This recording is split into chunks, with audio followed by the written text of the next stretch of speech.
The county attorney's office smelled the way old the surface disappointment rights are always separate from the smells. mineral rights. Like coffee that had been sitting too long and carpet that had absorbed too many difficult conversations. Clara Voss sat in the last chair on the right side of the conference table, the one closest to the door, which she had chosen deliberately in case she needed to leave in a hurry. She had learned over the past 14 months that the ability to leave quickly was one of the only forms of dignity still available to her. Her Uncle Vernon sat at the head of the table. He always sat at the head of whatever table he occupied. He was a wide man, wide through the shoulders and wide through the jaw. And he had the particular confidence of someone who had never once in his life been told that the space he took up was excessive. To his left sat his two sons, Marcus and Todd, both in their 30s, both wearing the kind of fresh work boots that had never seen actual mud. Marcus had driven 3 hours from Charlotte. Todd had driven from Asheville. Neither of them had driven to Harlan County in the 2 years since Clara's grandmother, Eunice Voss, had slipped into the slow diminishment of her final illness. Clara had driven 11 minutes from the apartment on Caldwell Street, where she and her daughter Nora had been living since selling the house. The attorney, a thin man named Gerald Pitts, who wore a bow tie the color of a faded bruise, spread the estate documents across the table with the careful precision of someone performing a ritual they had performed many times before. Eunice Voss had died 6 weeks earlier at the age of 89, in the same farmhouse where she had been born. And she had left behind 62 acres of Harlan County land, a tractor that was older than Clara, 3 bank accounts, whose combined total came to just under $14,000, and a will that had apparently not been updated since 2008. The flat parcels, the pasture land, the creek bottom land, the section with the old hay barn that Marcus had been wanting to convert into a weekend property since before he made enough money to afford the conversion.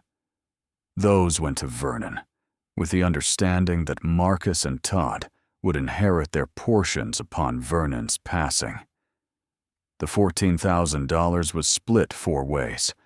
Clara's share came to $3,480, which was roughly 2 months of rent. She knew, even before Gerald Pitts reached the final page of the document, that there was something else. There always was in these situations. Some leftover piece, some afterthought, something nobody wanted, and therefore nobody had claimed in the years before the will was read. Lot 14, Gerald Pitts said. 38 acres on the upper slope of Shepherd's Ridge, including the historical timber easement, 1 recorded hand-dug well, and the existing structure. He paused, adjusted his bow tie. Such as it is. Bequeathed to Clara Ann Voss. Vernon set down his coffee cup. He looked at Clara the way people look at someone they feel mildly sorry for, which is worse than the way people look at someone they hold in contempt, because contempt at least implies that you register as a threat. "Honey," Vernon said, "that's not land. That's a goat's bad dream." Marcus laughed. Todd made a sound that was technically not a laugh, but functioned as one. "I mean it," Vernon continued. "I tried to farm that ridge back in 1994. Solid limestone about 8 inches down the whole length of it. Can't plow it, can't graze it, can't do a thing with it. There's no road access. The old cabin up there hasn't had a standing roof since sometime in the 90s. You'd spend more on taxes than you'd ever get back out of that ground." Clara looked at the documents in front of her. The parcel was outlined in faint lines on a survey map that had been photocopied until the edges blurred. Shepherd's Ridge rose at the northeastern corner of the Voss land, a long limestone spine running roughly parallel to the county road, climbing to about 1,200 feet above the valley floor. From the valley, it looked like a wall. From what she could remember of childhood visits, the top of the ridge was scrub cedar and exposed rock and long grass that moved in the wind like something breathing. She thought about the $3,480 and the 2 months of rent and the stack of bills on the counter at the apartment on Caldwell Street. "I'll take it," she said. Vernon shook his head with the gentle sadness of someone watching a person make an entirely predictable mistake. "Your call," he said. "Gerald will file the paperwork." "But Clara," he leaned forward. "If you're thinking there's something up on that ridge worth something, there isn't." Daniel looked. Remember, before he passed, he spent time up there thinking he'd found something worth finding. He was wrong. And now you're on your own, and you've got that girl to think about. And I just want you to be realistic about what you're working with." It was the mention of Daniel that closed something inside her, not painfully the way it used to, more like a door being pulled shut by a draft. "I appreciate your concern," she said, and picked up her copy of the documents. She was gone before Marcus finished his second cup of coffee. Daniel Voss had died on a Tuesday morning in early October, 14 months before the reading of Eunice's will. He had been driving back from a site visit in Mitchell County, on a county road he had driven 100 times, and a deer had crossed in front of him on a curve in the pre-dawn dark, and he had swerved, and the guardrail had not held. The investigating officer told her it had been quick. She had nodded and filed that away in the category of things people say, because they need to say something. Daniel had been a hydrologist. He worked for himself mostly, taking contracts from county governments and environmental groups, and occasionally law firms looking for expert testimony on water rights disputes. He was thorough and careful, and he had beautiful handwriting, which Clara had always found incongruous in someone who spent so much of his professional life looking at rocks. He had been 41 years old. He had been planning to take Nora to the aquarium in Chattanooga the following weekend. In the months after his death, Clara had done what most people do. She had kept moving because stopping felt dangerous. She had managed the finances, which were not catastrophic, but were not comfortable either. Daniel had carried a modest life insurance policy, which covered the house mortgage and left enough to live on for approximately a year if she was careful. She had gone back to her work as an agricultural consultant, which she had stepped back from when Nora was born and never fully returned to, and she had discovered that the particular combination of grief and economic anxiety made it difficult to think clearly about soil pH and crop rotation schedules. By the time Eunice Voss died, Clara had sold the house. Nora had started 5th grade in the apartment on Caldwell Street. The apartment was clean and had a good school district, but it cost more than Clara could comfortably sustain on what she was making. And the year of life insurance money was nearly gone when she had begun doing the thing that people do when money runs out. She had started making calculations, not big calculations, not plans, just the small arithmetic of how many more months, how many more weeks, what she could sell, what she could cut. Nora was 10 years old and noticed everything. That was the thing about Nora that Clara found simultaneously wonderful and exhausting. The child had her father's eyes in the literal and figurative sense, eyes that moved over the world and cataloged it, registered it, turned it over, and looked at the underside. She had Daniel's patience, too, the willingness to sit with a thing until it revealed itself. She had Clara's stubbornness, which Clara recognized as both a gift and a liability. When Clara came home from Gerald Pitts's office and told Nora about Lot 14, Shepherd's Ridge, 38 acres of limestone and scrub cedar, and a cabin with no roof, Nora had been quiet for a moment. Then she had asked, "Is that where Dad used to go?" Clara had stopped in the middle of pouring water into the kettle. "How do you know about that?" he told me, Nora said simply. "He said it was the most interesting land in the county and nobody knew it yet." Clara set the kettle down carefully. She did not trust herself to speak for a moment. "He said that?" "Last summer, before the accident. He took me up to the ridge one time, just to the bottom of it, because the road doesn't go up. He showed me which direction it was from the valley road.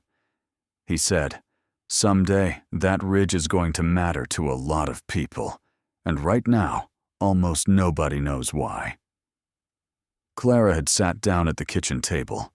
Outside, the October light was doing that particular thing it does in the South, turning the late afternoon gold and amber and making everything look more generous than it was. She thought about what Vernon had said. Daniel looked. He was wrong. She thought about the way Vernon had said it. That particular quality in his voice, not dismissive exactly, but something adjacent to it. Something that contained more information than the words themselves. She thought about Daniel, who was thorough and careful and never wrong about the things he spent time looking at. That night, she started making a different kind of calculation. They moved to the ridge in the last week of October, which was later in the season than Clara would have chosen, but earlier than the weather allowed for delay. The apartment lease ran another 2 months, but subletting it at a modest loss made more sense than paying rent on a place she was no longer living in. She put what they couldn't carry into a storage unit. What they could carry fit into her truck and the small trailer she borrowed from her neighbor on Caldwell Street, a retired schoolteacher named Bill, who had helped her load boxes without asking unnecessary questions, which she had appreciated more than she could say. The last 600 feet of the approach to the cabin involved a logging track that had not been maintained in at least a decade. It was technically passable, meaning it was possible to drive up it without getting stuck permanently. But it required a sustained confidence in the truck's clearance that Clara had to actively summon. Cedar branches scraped both sides of the vehicle. The track climbed at an angle that made the trailer want to slide sideways. Nora sat in the passenger seat with Scout, their 3-year-old mixed-breed dog, mostly border collie, mostly ignoring the drama of the ascent, her face turned to the window watching the trees. They came out of the tree line at the top of the track, and Clara stopped the truck. The cabin sat in a clearing that had clearly once been larger and more intentional. The stone foundation wall that surrounded it on 3 sides suggested someone had planned for a kitchen garden at some point, but which the cedar scrub had been slowly reclaiming for years. The cabin itself was made from hand-hewn chestnut logs, the notching at the corner still tight despite everything. The roof on the main section had been replaced at some point in the 1970s. From the look of the corrugated metal sheeting, and that section had held more or less. The addition on the east side had not been so lucky. The addition's roof had collapsed inward sometime in the past decade, and the walls had followed the roof's lead by about 45 degrees. The porch still stood. 2 of the 3 porch boards had rotted through, but the posts were solid, cedar, hand-shaped, and the roof over the porch had that particular patina of wood that has been rained on 10,000 times and has decided not to care about it. Nora got out of the truck before Clara could say anything practical about it. She stood in the clearing and turned slowly. the way children do when they are trying to take in something that is larger than their immediate frame.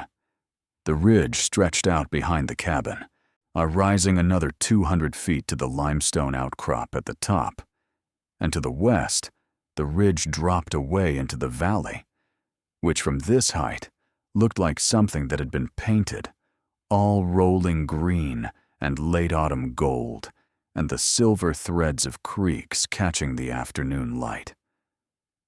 "It's big," Nora said. "Not a complaint. A statement of fact." "It's something," Clara agreed. Scout had already disappeared into the tall grass at the edge of the clearing and could be tracked by the swaying of grass tips and the occasional sound of something being investigated with enthusiasm. The interior of the main cabin was one room, roughly 20 feet by 15, with a stone fireplace on the north wall that was the best-built thing on the property.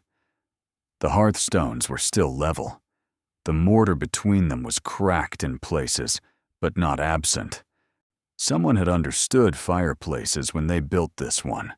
There was a cast-iron wood stove in the corner that was separate from the fireplace, practical rather than ceremonial, and it was rusted, but uncracked, which meant it could still work if the flue pipe was intact. The floors were wide chestnut planks, the same wood as the walls, and they were worn smooth and dark with age and footsteps. Under the accumulated grime of empty years, they were beautiful. Clara could see that, even in the low light coming through windows that were filmed with the dust of a decade. There was a wooden table in the center of the room, 2 chairs, a shelf unit that had been built into the wall beside the fireplace. On the shelf were 3 things: a tin coffee can, a glass jar with a rusted lid, and a lantern of the kind that takes kerosene, a heavy and blunt-nosed, and built for actual use. Clara opened the tin coffee can. Inside was a book of matches, bone dry, and a small piece of paper folded in quarters. She unfolded it and read it in the light from the doorway. The handwriting was Daniel's. She stopped breathing for a moment. The note said only, "Check the well first. The rest follows from the well." She read it 3 times. Then she folded it exactly the way it had been folded and put it back in the tin can and put the tin can in her jacket pocket. She went to find Nora. The well was on the west side of the cabin, about 30 feet from the porch steps, and it was the kind of well that had been dug by hand in an age before that seemed like a remarkable thing. The stone surround was field stone mortared together, rising about 3 feet above the ground, and a wooden cover sat on top that had been built to fit precisely and had not warped or rotted, which told Clara something about the quality of the original construction. Someone had cared about this well. She lifted the cover. The water was 8 feet down, which in late October was not surprising. She dropped in a stone and listened to the splash, and then stood for a moment doing the mental calculation of depth and clarity. She would need to have it tested before they could drink from it without treatment. That was the practical thought. The other thought, the one that came right after it, was, there is water here. She had looked at enough county water surveys in her work as an agricultural consultant to know what the ridge should look like at this time of year. It had been a dry summer by any measure, the kind of summer where farmers watched the sky with a particular expression that combined hope and resignation in equal parts. The last significant rainfall in Harlan County had been 6 weeks prior. By late October, most of the small springs and seeps in the upland areas of the county would be reduced to damp patches, if they were running at all. The creek branches in the valley bottomlands were lower than she had ever seen them on the drive in. But the well on Shepherd's Ridge had water 8 feet down. She lowered the cover back into place and looked around the clearing. The grass in the clearing was still green. Not the desperate kind of green that shows up after a single autumn rain, but a deep, sustained green, so as though the ground beneath it had been quietly fed from below while everything else on the surface went dry. She didn't say anything to Nora about this yet. She noted it the way Daniel had taught her to note things, without conclusion, without the premature satisfaction of a story that makes sense too early. That evening, they made the cabin habitable by the standards of people who have decided that habitable means warm and dry and structurally sound enough to sleep in without genuine danger. Clara swept the main room, while Nora gathered kindling from the downed cedar limbs at the edge of the clearing. The wood stove worked, which was the most important discovery of the evening.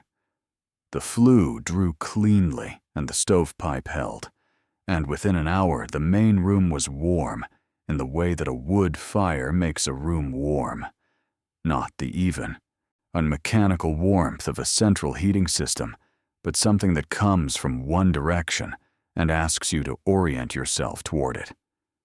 They ate soup heated on the stove and slept on the camping pads they had brought in the truck, and Scout arranged himself between them with the proprietary satisfaction of a dog who has found the best position in any room. Clara lay awake after Nora's breathing deepened and evened out. Above her, the chestnut ceiling of the cabin was dark. A branch moved against the corrugated roof in the wind and made a sound like someone knocking very softly, over and over, as if asking a question. She thought about Daniel's note. Check the well first. The rest follows from the well. She thought about what Vernon had said. He was wrong. She thought about a man who had beautiful handwriting and never wasted it on things that didn't matter. She closed her eyes and listened to the ridge. The first 2 weeks on Shepherd's Ridge were about survival in the small and practical sense. Clara patched the roof of the main cabin with materials from the salvage yard in Burnsville, driving down the logging track each way while Nora was at school.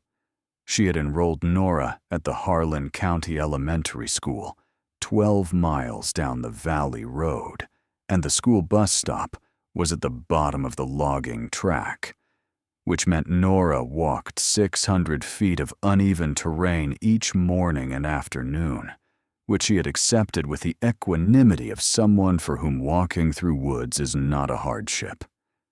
She helped Clara on weekends without being asked, which was a quality Clara had tried to cultivate and which had apparently taken root.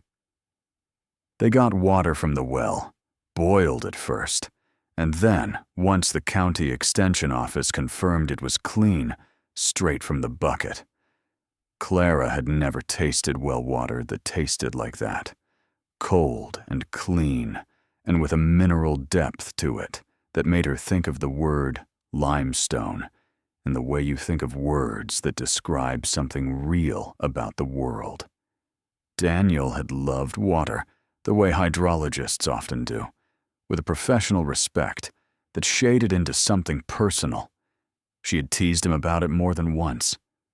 "You taste this," he would say, handing her a glass from whatever spring or stream or well they happened to be near, and she would taste it and say, "It tastes like water," and he would shake his head and explain what it told him, the geology and the pathway, the age of it. She thought about that now, drinking from the Shepherd's Ridge well. It tasted like limestone and deep cold and time. The collapse of normal life that had brought them here, the death, the house, the sliding economics, the apartment, and finally the estate reading in Gerald Pitts's office, had begun to look different from the ridge. Not better, not worse, just different. Clara had noticed this before, the way elevation changed perspective in ways that had nothing to do with metaphor. You simply saw more from higher ground. She had not yet told Nora about Daniel's note. She was waiting, though she could not have said exactly what she was waiting for. It was Nora who first made the observation that Clara had been circling without landing on. They had been on the ridge for 17 days.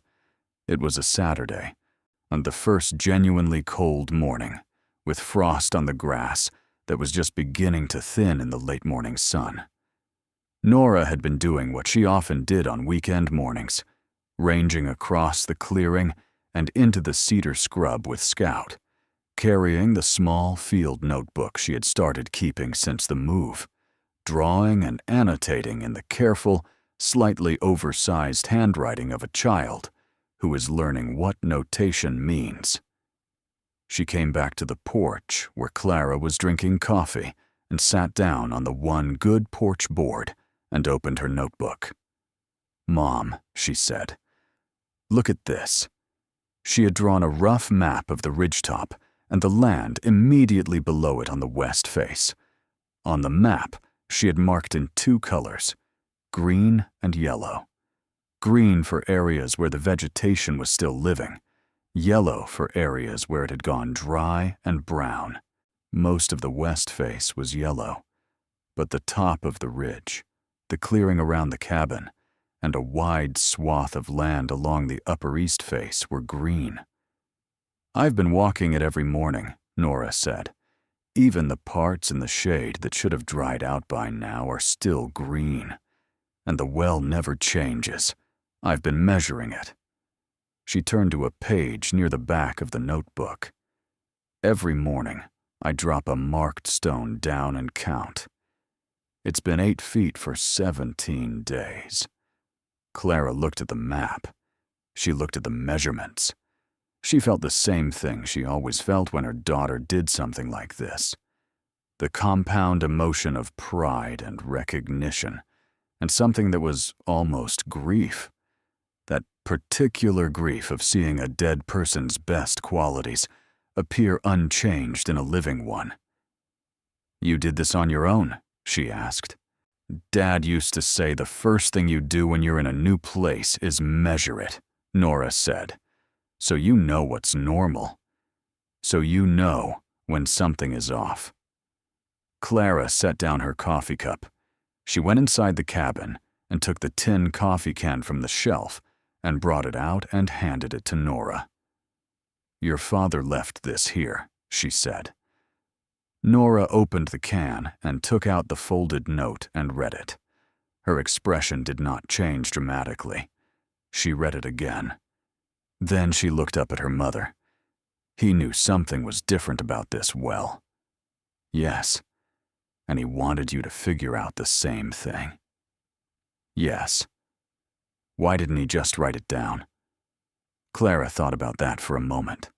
Because whatever he found, he needed someone to find it themselves first, before they could understand his explanation. Nora looked at the map in her notebook, the green and the yellow. The 17 days of water levels unchanged. "So the water's coming from somewhere underground," she said. "And it's not going down because nothing's taking from it up here." She paused. "But everything else in the county is going dry." "Yes. So something down there is taking from it. Down in the valley. Taking from something connected to our well." The phrasing was so precise and so quietly certain that Clara sat with it for a moment before answering. "That's what I think your father thought," she said. Nora turned to a fresh page in her notebook and wrote the date at the top. "Then we should figure out how," she said. 3 days later, Clara met Hattie Monroe. She had been driving the valley road looking at the creeks, which was something she had been doing with increasing attention since Nora's observation. What she was seeing was difficult to assign a single explanation to, which was the thing about water that Daniel had always emphasized. Water was connected, always connected, and the absence of it in one place was never simply the absence of it in one place. It was a message from somewhere else in the system. The creeks were low. Not seasonally low, not drought low, in the way you expect a dry summer to express itself by autumn. These were creeks that had been running low for longer than this summer. She could see it in the stream banks, the waterline stains on the exposed stone, the old rootlets of streambank vegetation hanging in air, the width of the exposed gravel beds that told her the average flow level had been declining for years. She had pulled off the road to look at one of the smaller branches, foot a creek that fed into the main valley creek from the east, and she was standing on the bank when she heard someone behind her say, "You're the woman who moved up on the ridge." It was not a question. Hattie Monroe was 81 years old and built like someone who had been doing physical work outdoors for 60 of those years, which she had. She had the kind of face that is not pretty and never was, and has instead arrived at something considerably better. A face with genuine character in it, the record of weather and decision, and what looked like the particular intelligence that comes from paying very close attention to a single place for a very long time. She lived, she explained, in the farmhouse a quarter-mile up this same creek branch. She had lived there since she was 22 years old, when she married her husband Raymond, who had been dead now for 11 years, and she had no intention of living anywhere else. "What are you looking at?" Hattie asked, nodding toward the creek.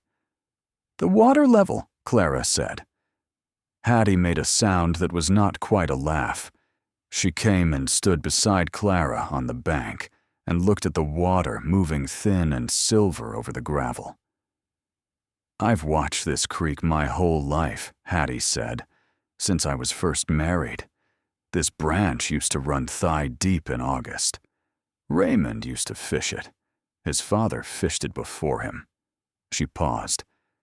"You notice when it started going down?" Clara looked at the waterline stains. "I'd estimate 3 years of decline. Maybe more." "More," Hattie said. "I've been keeping track since 2009. She reached into her coat pocket and pulled out a small spiral notebook, the kind with the wire binding, and held it out. Clara took it and opened it. The pages were covered in small, neat handwriting. Dates, measurements, creek-level readings going back 15 years. This was the moment Clara understood something about Hattie Monroe. She handed the notebook back carefully. "You've been documenting this," Clara said. "Nobody believed me," Hattie said simply. "Raymond believed me. But Raymond died. After that, I just kept writing it down because it felt like something that needed to be written down." She tucked the notebook back into her pocket. "Your husband, the hydrologist, he came to see me." Clara went very still. "He came about 2 years ago," Hattie continued. "Asked me about the creek levels. Asked me a lot of questions about when things had started changing. He was the first person who'd ever asked." She looked at Clara with a directness that had nothing unkind in it. "I was sorry to hear about his accident." "What did he tell you?" Clara asked. Her voice was steady. She was proud of how steady it was. "He told me the valley was sitting on top of one of the largest limestone aquifer systems in this part of the Appalachians. He told me that aquifer was fed primarily from the high ground, from the ridge. He said somebody had been extracting from it illegally for years, pulling far more than the natural recharge rate could replace. He said the creeks were going dry because the water table was dropping, and the water table was dropping because somebody was emptying it from the bottom." She paused. "He said he had proof, or he was close to having proof." Clara looked at the thin silver water moving over the gravel. Well, the light on it was the same light as always. The creek moved the same way water always moves, finding the lowest path, not fighting anything, just following where the ground allows. "Did he say where the proof was?" Clara asked. "He said it was somewhere safe," Hattie said. "Somewhere they wouldn't think to look." She looked up toward the ridge, visible above the tree line to the northeast, its limestone spine pale against the October sky. He said he'd put it somewhere high. That evening, Clara told Nora everything, about Daniel's note, about the conversation with Hattie, about the aquifer and the creek levels, and what it all suggested when you held it together in one thought. Nora sat across from her at the chestnut table in the cabin, the wood stove going, a scout arranged on the floor between them in the position he had adopted as his permanent station. Nora listened the way she always listened to important things, with her hands folded on the table in front of her and her eyes very steady. When Clara finished, Nora said, "He hid the proof up here, on the ridge. That's what I think. In the cabin? Or near it. Somewhere up high. Somewhere connected to the well and the water." Nora was quiet for a moment. Then she said, "He knew someone was watching him. That's why he didn't write it in a note that anyone could find. He hid it in a way that only made sense if you already understood the ridge." Clara nodded. "So we have to understand the ridge," Nora said. "Yes." Nora opened her field notebook and looked at her map, the green and the yellow, the 17 days of measurements. "We need to find where the water comes in," she said. "The recharge point." That's what he would have called it, right? She was remembering. Clara could see it. The specific vocabulary her father used, stored in the precise memory of a child who had paid close attention. The place where rainwater enters the aquifer. That's the most important place on the ridge. That's where everything starts. Clara looked at her daughter across the table, at the notebook with its careful measurements, at the map with its 2 colors. "Yes," she said. "That's where everything starts." They sat there in the warmth of the wood stove for a few minutes without talking. Outside, the wind moved through the cedar scrub, and the limestone outcrop at the top of the ridge made the low sound it made when the wind came from the west. A sound Clara had begun to recognize, and which Nora had told her, matter-of-factly, sounded like someone breathing.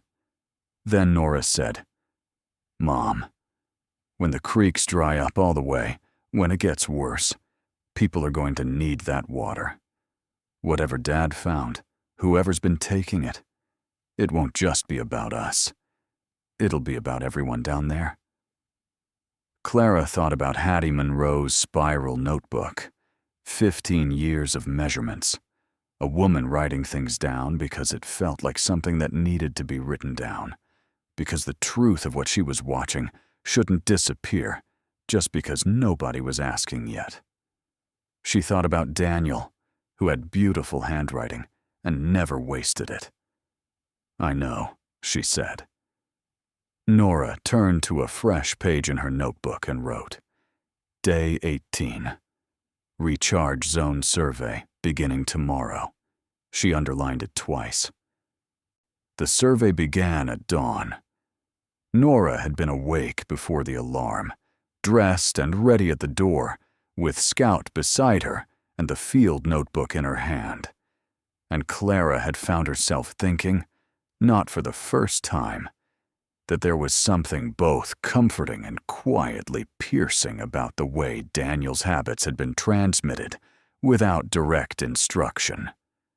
The limestone outcrop at the top of the ridge was the obvious starting point. Clara had been up there once in the first week to get her bearings and to look out over the valley, but she had not looked at it with any particular attention. Now she looked at it the way Daniel had taught her to look at geological features, not as scenery, but as text, a record of what had happened underground over a very long time. The limestone was pale gray and fractured in long parallel lines running roughly north-south, and in several places the fractures opened into vertical slots that dropped away into darkness. These were solution channels, places where slightly acidic rainwater had dissolved the limestone over thousands of years, carving pathways into the rock. Nora knelt at the edge of one of them and dropped a small stone. They listened. 4 seconds, she said, before the splash. Clara calculated. 45 to 50 feet. Nora wrote it down. They spent the morning mapping the solution channels, measuring their spacing, marking their locations on the notebook map.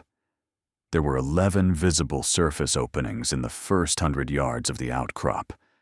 Clara sketched the geometry of the fracture patterns, while Nora noted the orientation of each channel and measured the opening widths.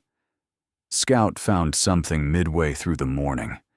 He had been ranging along the base of the outcrop and had stopped at a particular section of rock face with the specific quality of stillness that he reserved for things that had a smell he wanted to understand. He was not alarmed. His tail was low but moving, and when Clara came to look at what he was attending to, she found a section of rock face that was different from the rest. It was not immediately obvious why it was different. The rock was the same pale gray limestone. The fracture pattern was the same, but there was a cedar branch propped against the base of the outcrop in a way that was slightly too deliberate to be accidental. The branch was dry and dead, which meant it had been placed here at least 2 seasons ago, and it was positioned to lean against a particular point on the rock face, where a vertical fracture ran from about knee height to about shoulder height. Clara moved the branch. Behind it, the fracture was wider than it had appeared. Not wide enough to walk through, but wide enough to put an arm through, or a hand, or a waterproof container wrapped in plastic. She reached in.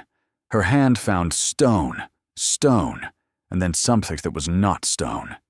It was a PVC pipe, capped at both ends, approximately 2 feet long and 3 inches in diameter. The caps were sealed with waterproof sealant that had yellowed with age, but not failed. The pipe had been wrapped in 2 layers of heavy plastic, and then in what appeared to be a section of rubber inner tube. She pulled it out and held it in both hands in the cold morning light. Nora had come to stand beside her. Scout sat down with the air of a dog who has completed his task and is awaiting acknowledgement. Clara looked at her daughter. Nora looked at the pipe. She said in a voice that was very quiet and very certain, "That's Dad's handwriting." On the pipe, in permanent marker that had faded, but not disappeared, were 2 words. Clara had not seen them until Nora pointed them out, because she had been looking at the pipe itself and not at what was written on it. The 2 words were, "For Clara." Clara sat down on the cold limestone. She did not mean to sit down. Her legs simply decided it was appropriate. She held the pipe in her lap and felt the weight of it, the actual physical weight, and the other kind, the kind that accumulates over 14 months of grief and adjustment and small survivals. Nora sat down beside her. Scout leaned against Clara's knee. The valley below was already showing the white threads of morning fog in the creek bottoms. The light on the ridge was pale and clean, the way it is at high elevation before the sun has fully cleared the eastern ridge and before the day has decided what kind of day it intends to be. Clara turned the pipe in her hands. She did not open it yet. She was thinking about a man who had driven this road, who had walked this ridge, who had looked at this limestone and seen what it meant, who had hidden this evidence in the only place he trusted and left a note in a coffee can and taught his daughter to measure things so that someday she could understand what he had found. She was thinking about water, about how it moves underground for miles and centuries, patient and invisible, following the geometry of the rock, and how you can take from it quietly for years, and nothing shows on the surface until one day the creeks go thin and then thinner and finally dry. And by then the taking has been going on for so long that the people doing it have convinced themselves it was always theirs to take. She was thinking about Daniel saying, someday that ridge is going to matter to a lot of people, and right now, almost nobody knows why. She opened the pipe. Inside, rolled tight and dry and perfectly preserved, a set of documents, on survey maps, bore logs, a handwritten report in Daniel's precise handwriting, 43 pages, the date at the top reading March 2021, 18 months before his accident.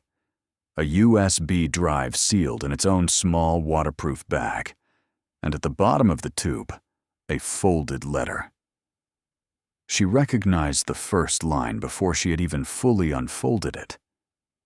If you're reading this, Daniel had written, then you found the ridge before they did, which means I was right about you. She read it in the cold morning light on the limestone outcrop, with her daughter beside her and her daughter's dog leaning against her knee, and the valley below her quiet and dry and waiting. By the time she finished reading, she knew the shape of what they were standing in the middle of. She knew who had been taking the water. She knew how long it had been happening. She knew what Daniel had planned to do about it, and why he had died before he could do it, and what that meant for the question she had not quite let herself ask in 14 months, whether it had really been a deer on a curve in the pre-dawn dark, or something else. She folded the letter carefully and put it back in the pipe with everything else. She looked at Nora. Nora was watching her with the expression she sometimes wore that made Clara feel, suddenly and without warning, that the child was older than she appeared, not in years, but in something harder to name, some quality of readiness. Is it bad? Nora asked. It's important, Clara said. That was true. Whatever else it was important. The sun was clearing the eastern ridge now. The fog in the creek bottoms below was burning away, and you could see, even from up here, how low the water was running, thin lines of silver in beds that should have been running full. Somewhere in the county, a water extraction operation that had been running for 25 years was still running. Somewhere in the valley, people were beginning to understand that something was wrong with their water, had been wrong for a long time, and they did not yet know why. And somewhere in the PVC pipe that Clara Voss was holding in both hands on the top of Shepherd's Ridge, her dead husband had left the answer. She stood up. Nora stood up beside her. They walked back down toward the cabin, and the wind came off the limestone the way it had been coming off limestone for 10,000 years, for finding the fractures and the channels, and moving through them with the patience of something that knows it will outlast whatever arguments are made on its surface. Above them, the sky was clear and very blue. Below them, the valley waited. Daniel's report was 43 pages, written in the methodical, unhurried prose of a scientist who believed that clarity was a form of respect for the reader. Clara read it at the chestnut table, while Nora sat across from her with the field notebook open, and Scout asleep on the floor between them.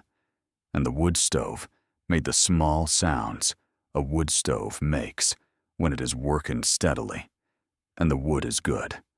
She read it twice, the first time for the facts, the second time for what the facts meant.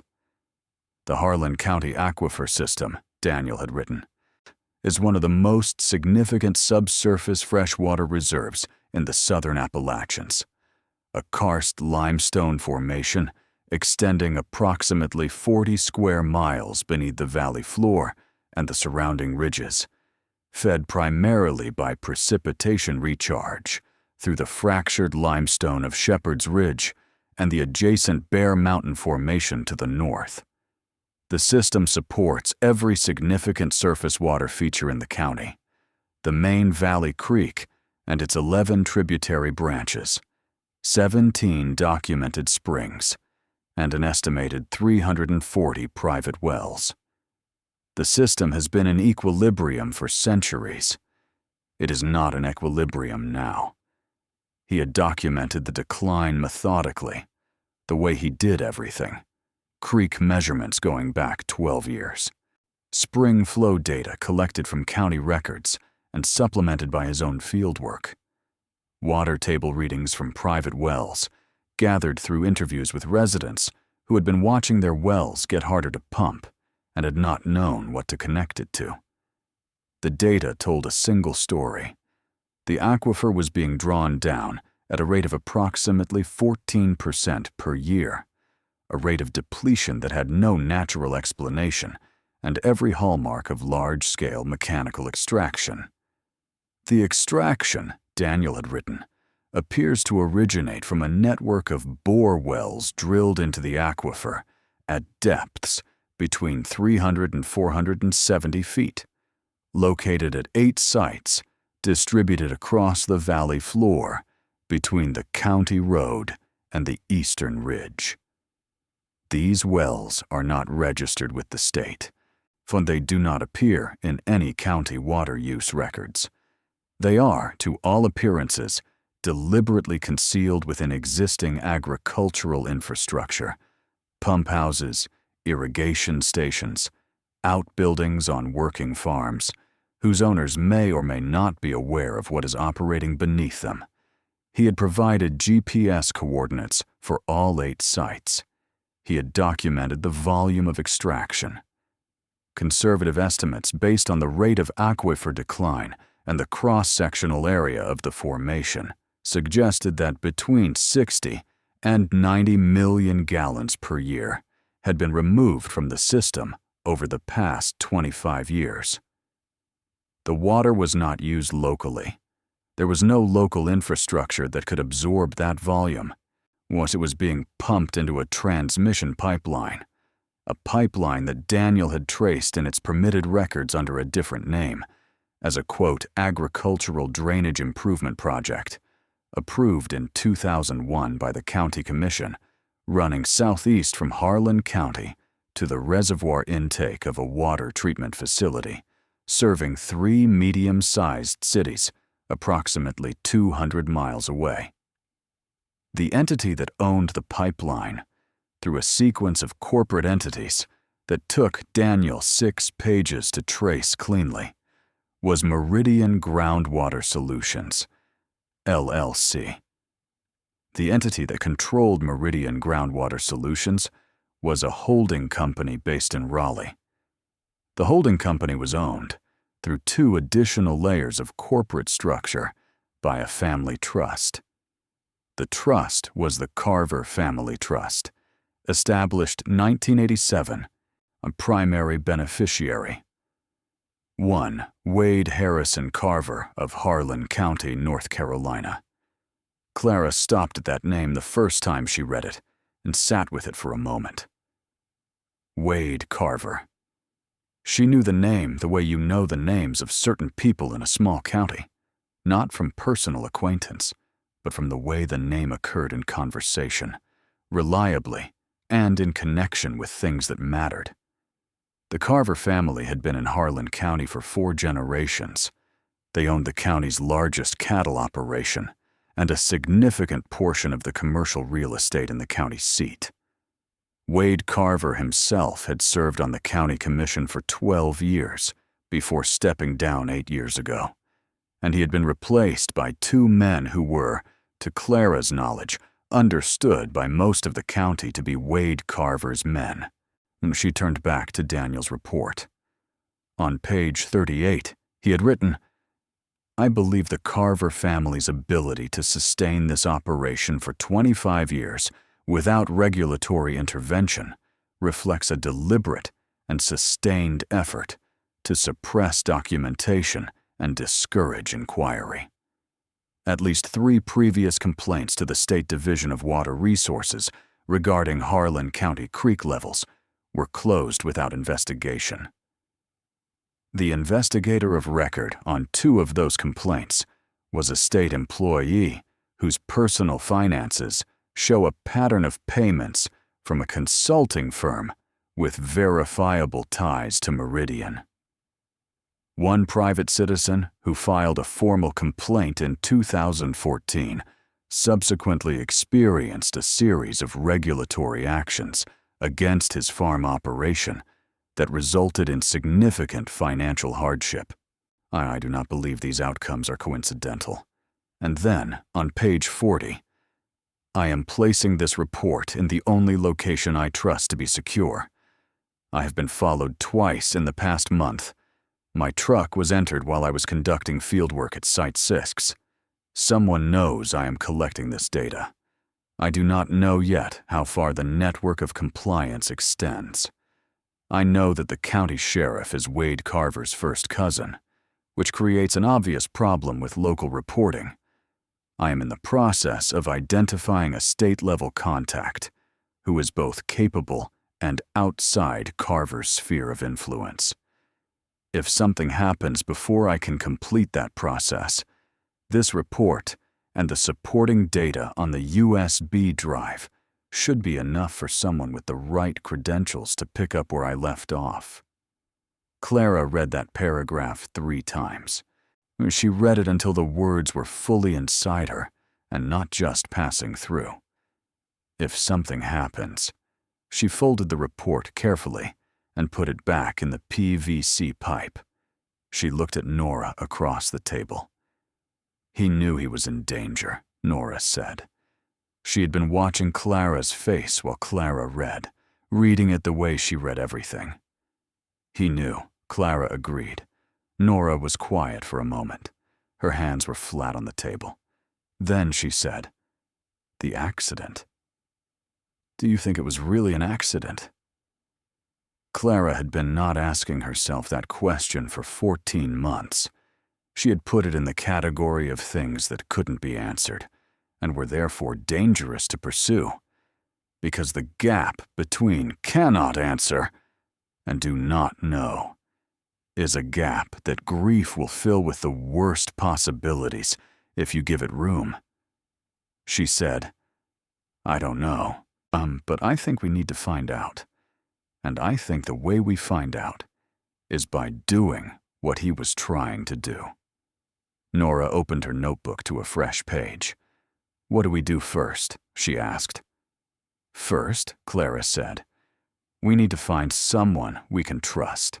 The USB drive contained what Daniel's written report promised it would contain, and more. Clara worked through it on her laptop that evening after Nora was asleep, and she worked through it with the careful slowness of someone who understands that the first pass through important evidence is also the only uncomplicated pass. After that, you carry it differently. There were survey maps with the bore well locations plotted in precise GPS coordinates. There were photographs, hundreds of them, documenting the hidden pump houses at each site, the pipeline infrastructure, the equipment, and the access roads that appeared on no public map. There were copies of the corporate registration documents for Meridian Groundwater Solutions and every entity in the chain of ownership back to the Carver Family Trust. There were screenshots of bank records showing payments from a Meridian subsidiary to the state employee Daniel had flagged.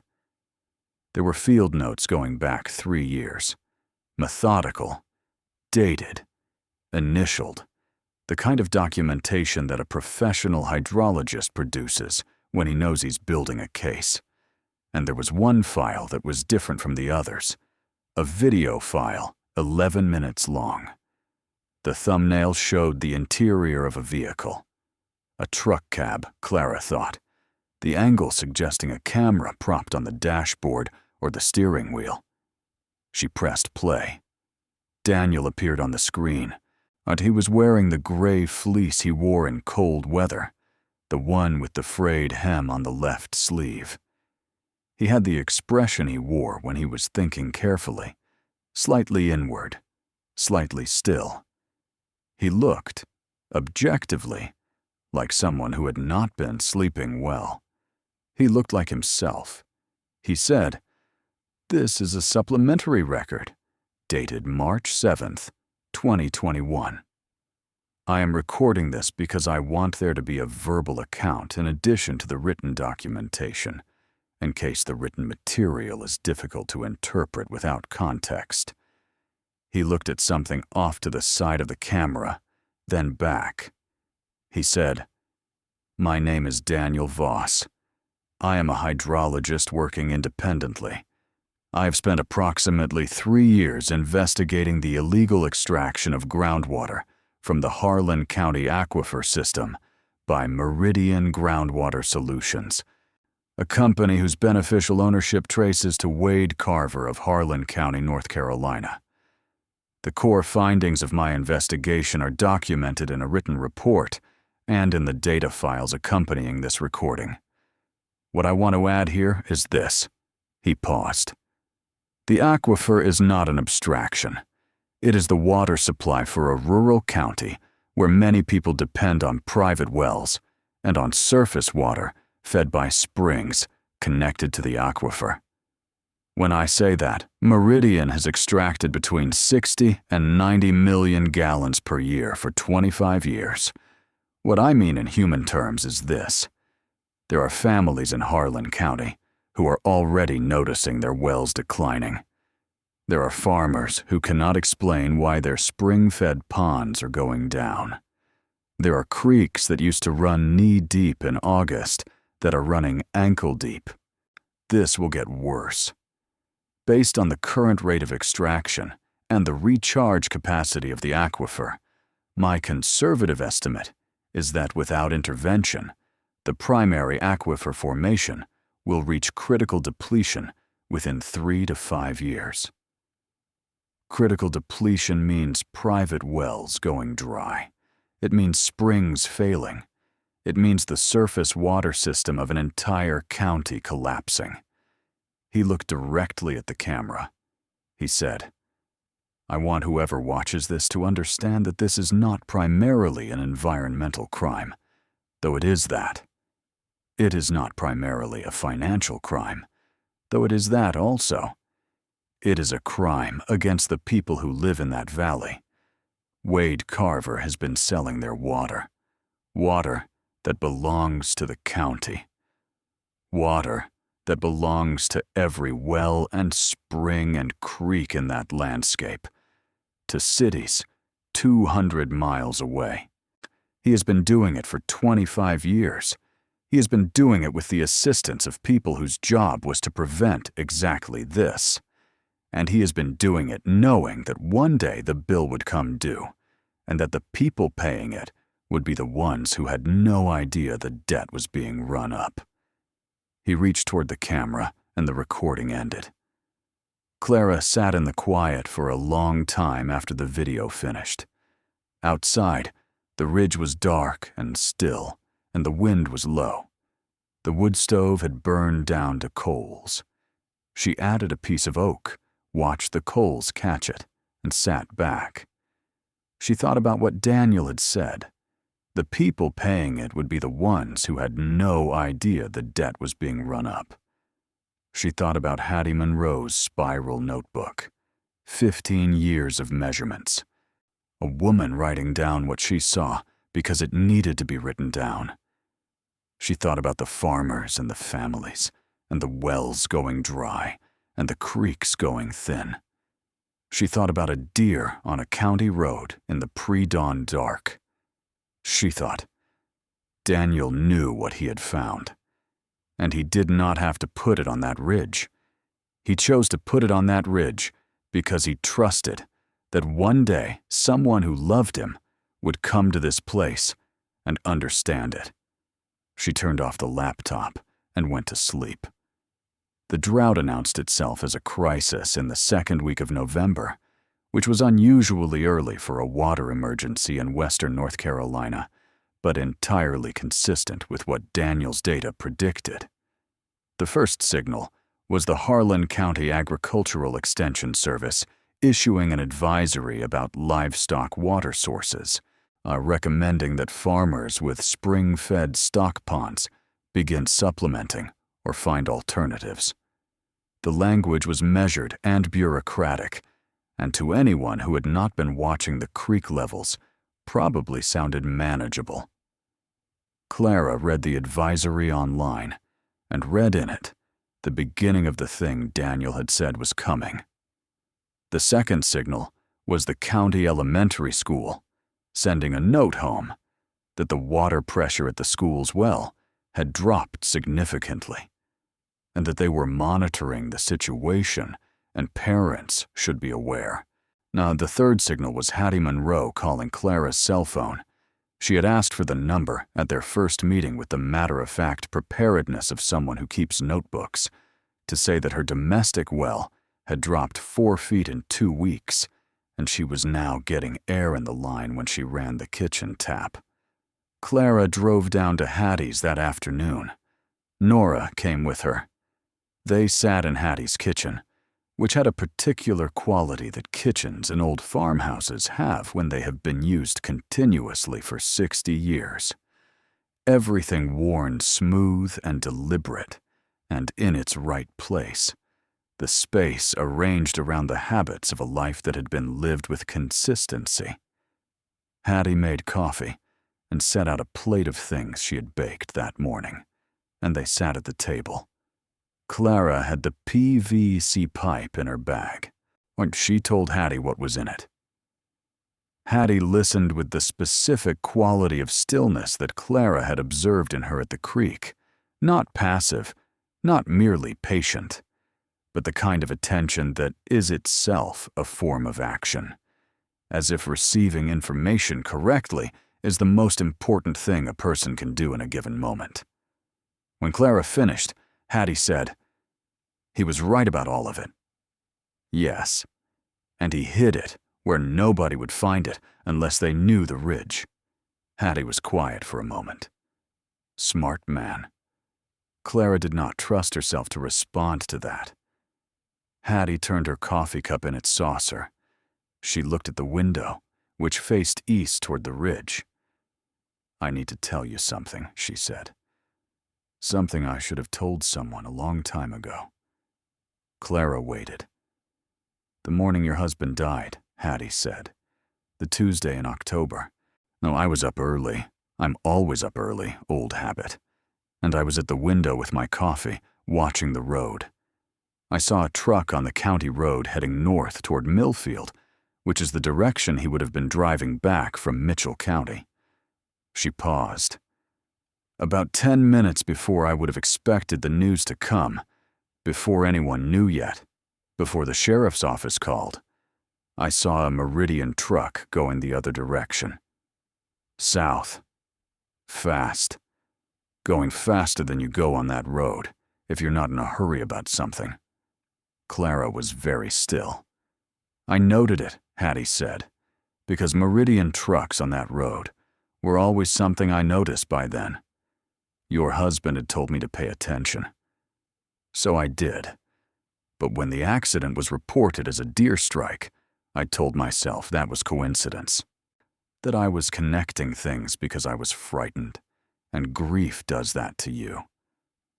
She looked at Clara directly. "I told myself that for 2 years. I'm done telling myself that." Nora, who had been sitting beside Clara with her notebook open and her pencil in her hand, was writing without looking up. "Did you write it down?" Clara asked. "When you saw the truck?" "In the notebook," Hattie said.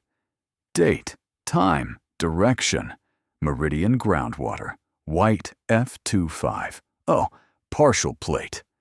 She stood and went to the drawer by the stove where she kept her notebooks, and came back with the one from 2 years prior, and opened it to the October entry and put it on the table. The entry was there. Date. Time. The word meridian, a partial plate number, an arrow pointing south. Clara photographed every page of that section of the notebook. She photographed the pages before and after it, too. Wade Carver came to the ridge on a Thursday morning, 11 days after Clara had found the PVC pipe. She had been half expecting something. Not necessarily him personally, but something. A signal that the activity on the ridge had been noticed. She had been careful. But carefulness has limits when you are living in a visible place and asking visible questions. And she had been asking questions. She had called the State Division of Water Resources twice in the past week, requesting public records on Harlan County water use complaints. And she had visited the County Register of Deeds office and pulled the permit records for the pipeline. And she had made 2 calls to a name she had found at the end of Daniel's report, a former state environmental investigator named Ray Hollis, who had left the agency under circumstances that Daniel had described in 3 careful sentences that amounted to, he was pushed out for pursuing exactly this kind of case. Hollis was retired and lived in Boone, and had answered the phone on the second ring as if he had been waiting for it. She had told him who she was. She had told him about Daniel. She had told him what was in the pipe. There was a silence on the line that she recognized, not the silence of doubt, but the silence of a man who has been carrying something for a long time and has just been handed a reason to set it down. He said, "Your husband called me in March of 2021. A few weeks after that recording you described. I had a preliminary conversation with him. We were supposed to meet in April. He died in October. He agreed to come to the ridge the following week." Wade Carver's truck appeared on the logging track before Hollis arrived. It was a black pickup, newer and considerably more expensive than anything else that had come up the track, and it stopped in the clearing with the careful precision of someone who has chosen their parking spot in advance. A single man got out. 60 years old, approximately, with the physical bearing of someone who had been large and strong in youth and had retained the posture, if not entirely the mass. He was wearing work clothes, but the kind of work clothes that communicate a relationship to work rather than the performance of it. He took off his hat, which was a tan, wide brim, as he approached the porch, which was a gesture of manners that Clara noted without being reassured by it. She was on the porch when he arrived. She had been working. She stayed where she was. "Ms. Voss," he said, "I'm Wade Carver. I own the cattle operation down in the valley, among other things. I wanted to come up and introduce myself, neighbor to neighbor, now that you've taken up residence on the ridge." Clara said, "Mr. Carver?" "I heard you've been settling in," he continued. "It's a hard property to manage. This logging track is the only access, and it needs work before winter." He looked around the clearing with an expression she recognized, the expression of someone performing an assessment while pretending to be making conversation. "I also heard you've been making some inquiries at the county offices. Water use records, permit records." She said nothing, and he looked at her. His expression was pleasant in the way that certain weather is pleasant, mild on the surface and giving nothing away about what is coming. "I know your husband did some work up here before his accident," Carver said. "He was a hydrologist, am I right? Smart profession. Interesting landscape up here for that kind of work." He paused. "I imagine going through his papers after what happened must have been a hard thing." He was quiet for a moment in a way that was clearly not an absence of words, but the deliberate placement of a silence, a silence that said, "I know what you may have found, and I want you to know that I know." The valley below was visible from the porch, the long green and brown of the November fields, the thin silver of the creek branches. From up here, you could see how dry it was. You could see it in the color of the grass and the exposed banks of the creeks and the pale, dusty surface of fields that should have had more moisture in them. Clara said, "Is there something specific I can help you with, Mr. Carver?" He put his hat back on. "Just being neighborly," he said, "and saying, in case it's useful to you, that land like this, if you ever wanted to sell it, I'd be in a position to give you a fair price. More than fair. I've always thought Shepherd's Ridge had value that people didn't recognize." "I'm not interested in selling," she said. He nodded slowly. "Well, you know where to find me if you change your mind." He looked at the cabin behind her. "That's a lot of work ahead of you, I'd think, for a woman on her own." He paused just long enough, with a child. He drove back down the track, while Clara stood on the porch until the sound of the truck engine faded. Then she went inside and wrote down the time of the visit and everything he had said, with the phrasing as precise as she could make it, and photographed the page. She called Nora's school and left a message asking that Nora not leave the school grounds until Clara arrived to pick her up personally. Then she called Ray Hollis and asked him to come sooner. Hollis arrived the next afternoon. He was 67, with the lean, economical build of someone who had spent decades doing field work and the eyes of someone who had spent decades watching institutions fail to do what they existed to do. He shook Clara's hand with both of his, and when she introduced Nora, he crouched down to Nora's level and looked at her field notebook, which Nora was carrying as she carried it everywhere, and said, "Your dad was thorough. You've inherited that, from the look of things." Nora said, "I've been tracking the water levels and the vegetation for 24 days now." Hollis said, "Good. Don't stop." They sat at the chestnut table, and Clara laid out everything. The report, the USB drive, Daniel's video, Hattie Monroe's notebook entry about the Meridian truck, the GPS coordinates for the bore wells, the corporate chain from Meridian back to the Carver Family Trust. Hollis read the report in full. He watched the video twice. He studied the bore well coordinates against a topographic map he pulled from his own bag, an old paper map annotated in pencil over many years, with notations that suggested he had been working on this landscape in his mind for a long time. When he finished, he sat back and looked at the ceiling for a moment. Then he said, "In 22 years working for the state, I tried 3 times to open a formal investigation into Harlan County groundwater use.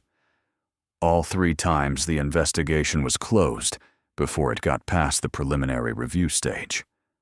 Twice with the same language about insufficient documentation. The 3rd time with a letter suggesting my methodology was unsound." He looked at the PVC pipe on the table. "Your husband had 3 years of documentation," he said. "Field collected, peer reviewable, with primary sources, original records, GPS verified physical evidence. This is what I was looking for. This is exactly what I was looking for." "What do we do with it?" Clara asked. "Not the state," Hollis said immediately. "Not without insulation. What Carver has in the state agency is reach, not control. He can delay. He can complicate. But he can't suppress something that arrives at the right level with the right support.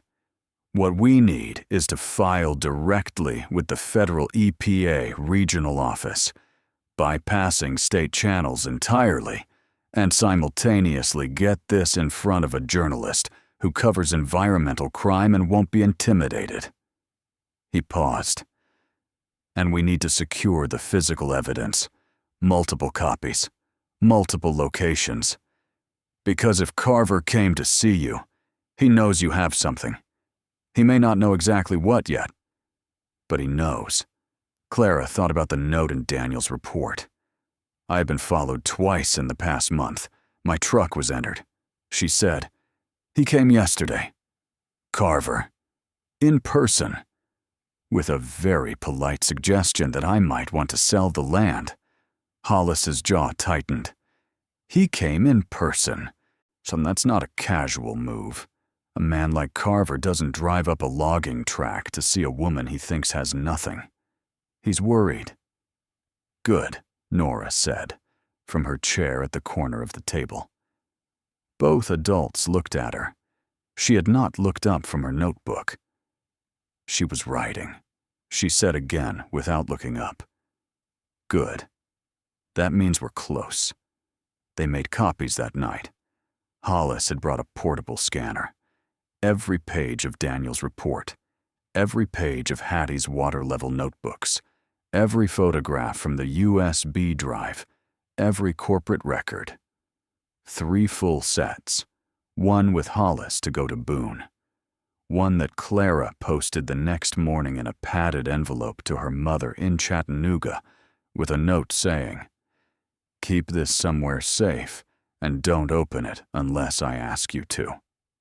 One set remained on the ridge, hidden not in the PVC pipe, but in the collapsed addition on the east side of the cabin, behind the fallen wall section, in a waterproof bag, inside a rusted metal toolbox that looked like it had not been touched in 30 years.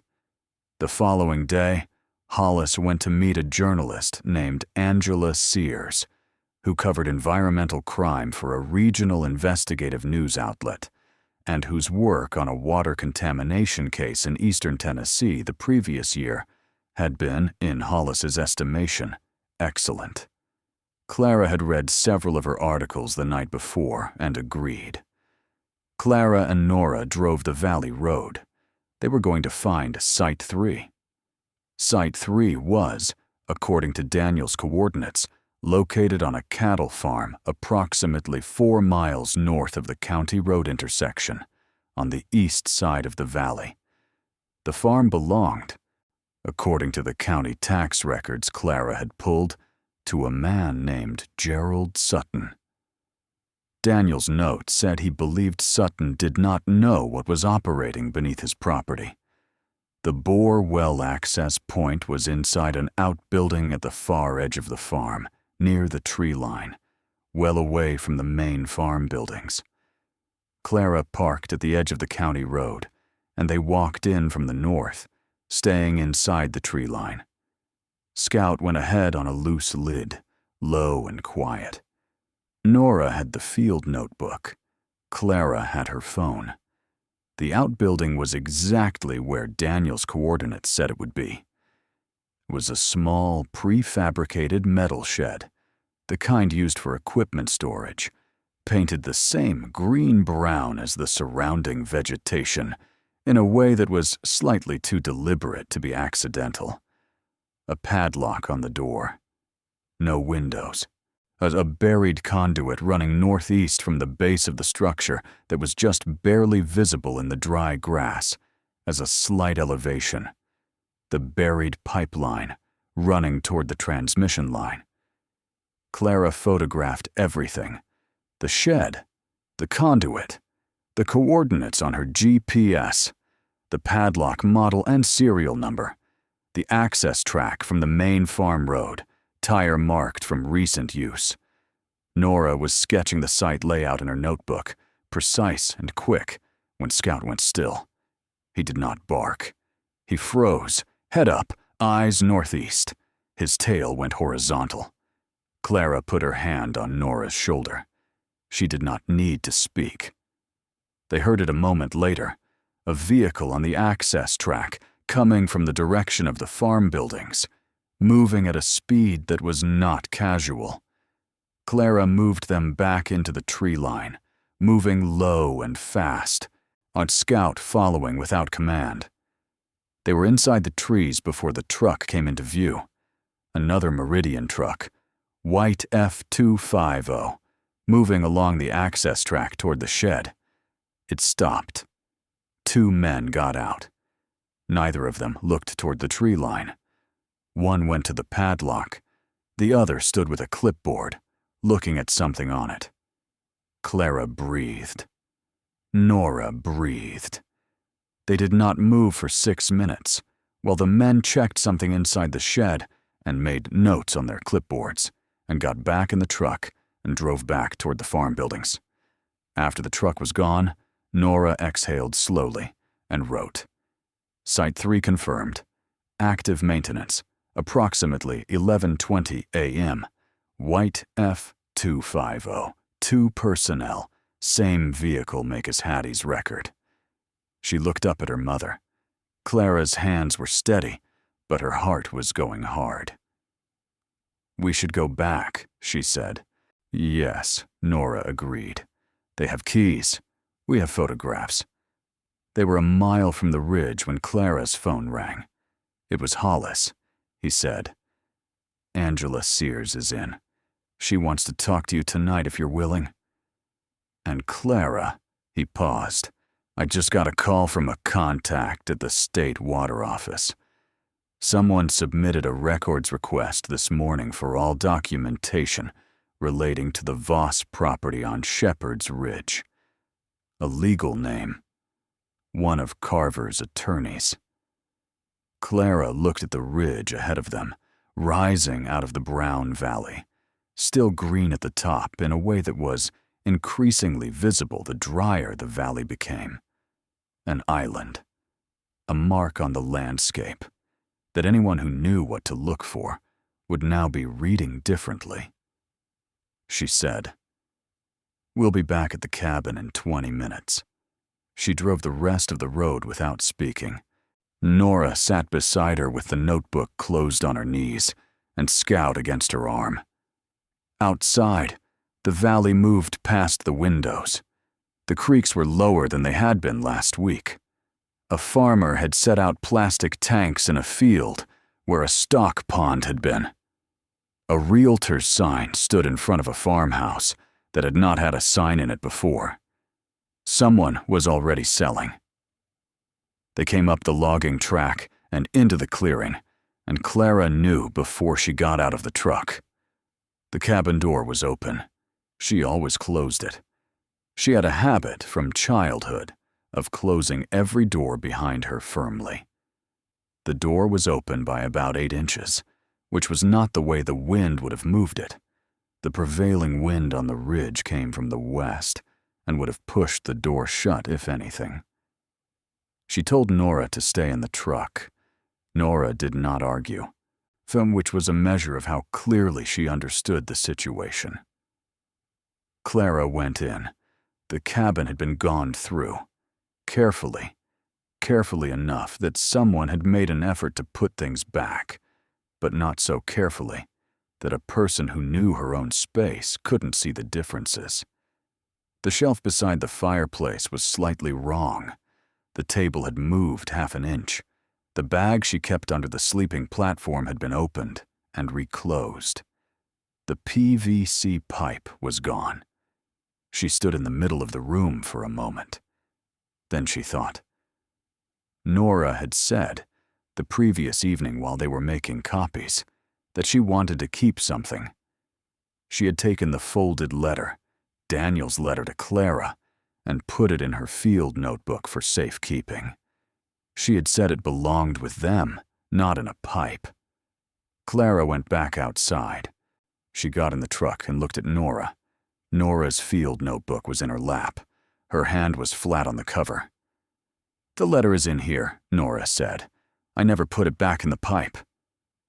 Clara's eyes closed for a moment, then opened. They took the pipe, she said, but not the letter.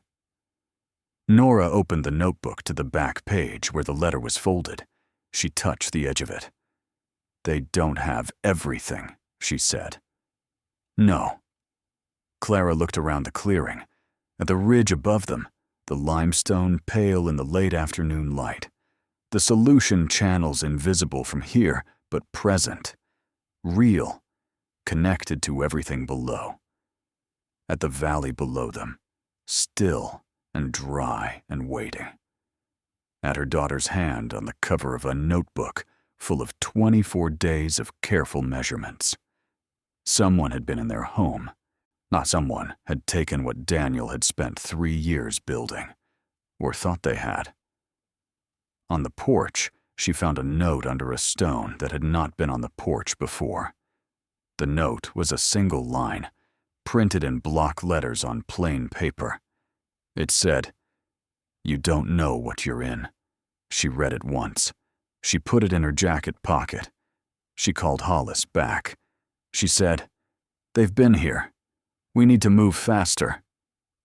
She looked at Nora, who was sitting in the truck with the notebook on her lap, and Scout pressed against her side, watching her mother with the steady, careful eyes of a child who has been raised by someone thorough and who has inherited from someone careful, and who has come to understand in the past 24 days that the truth her father found is not just a story about water.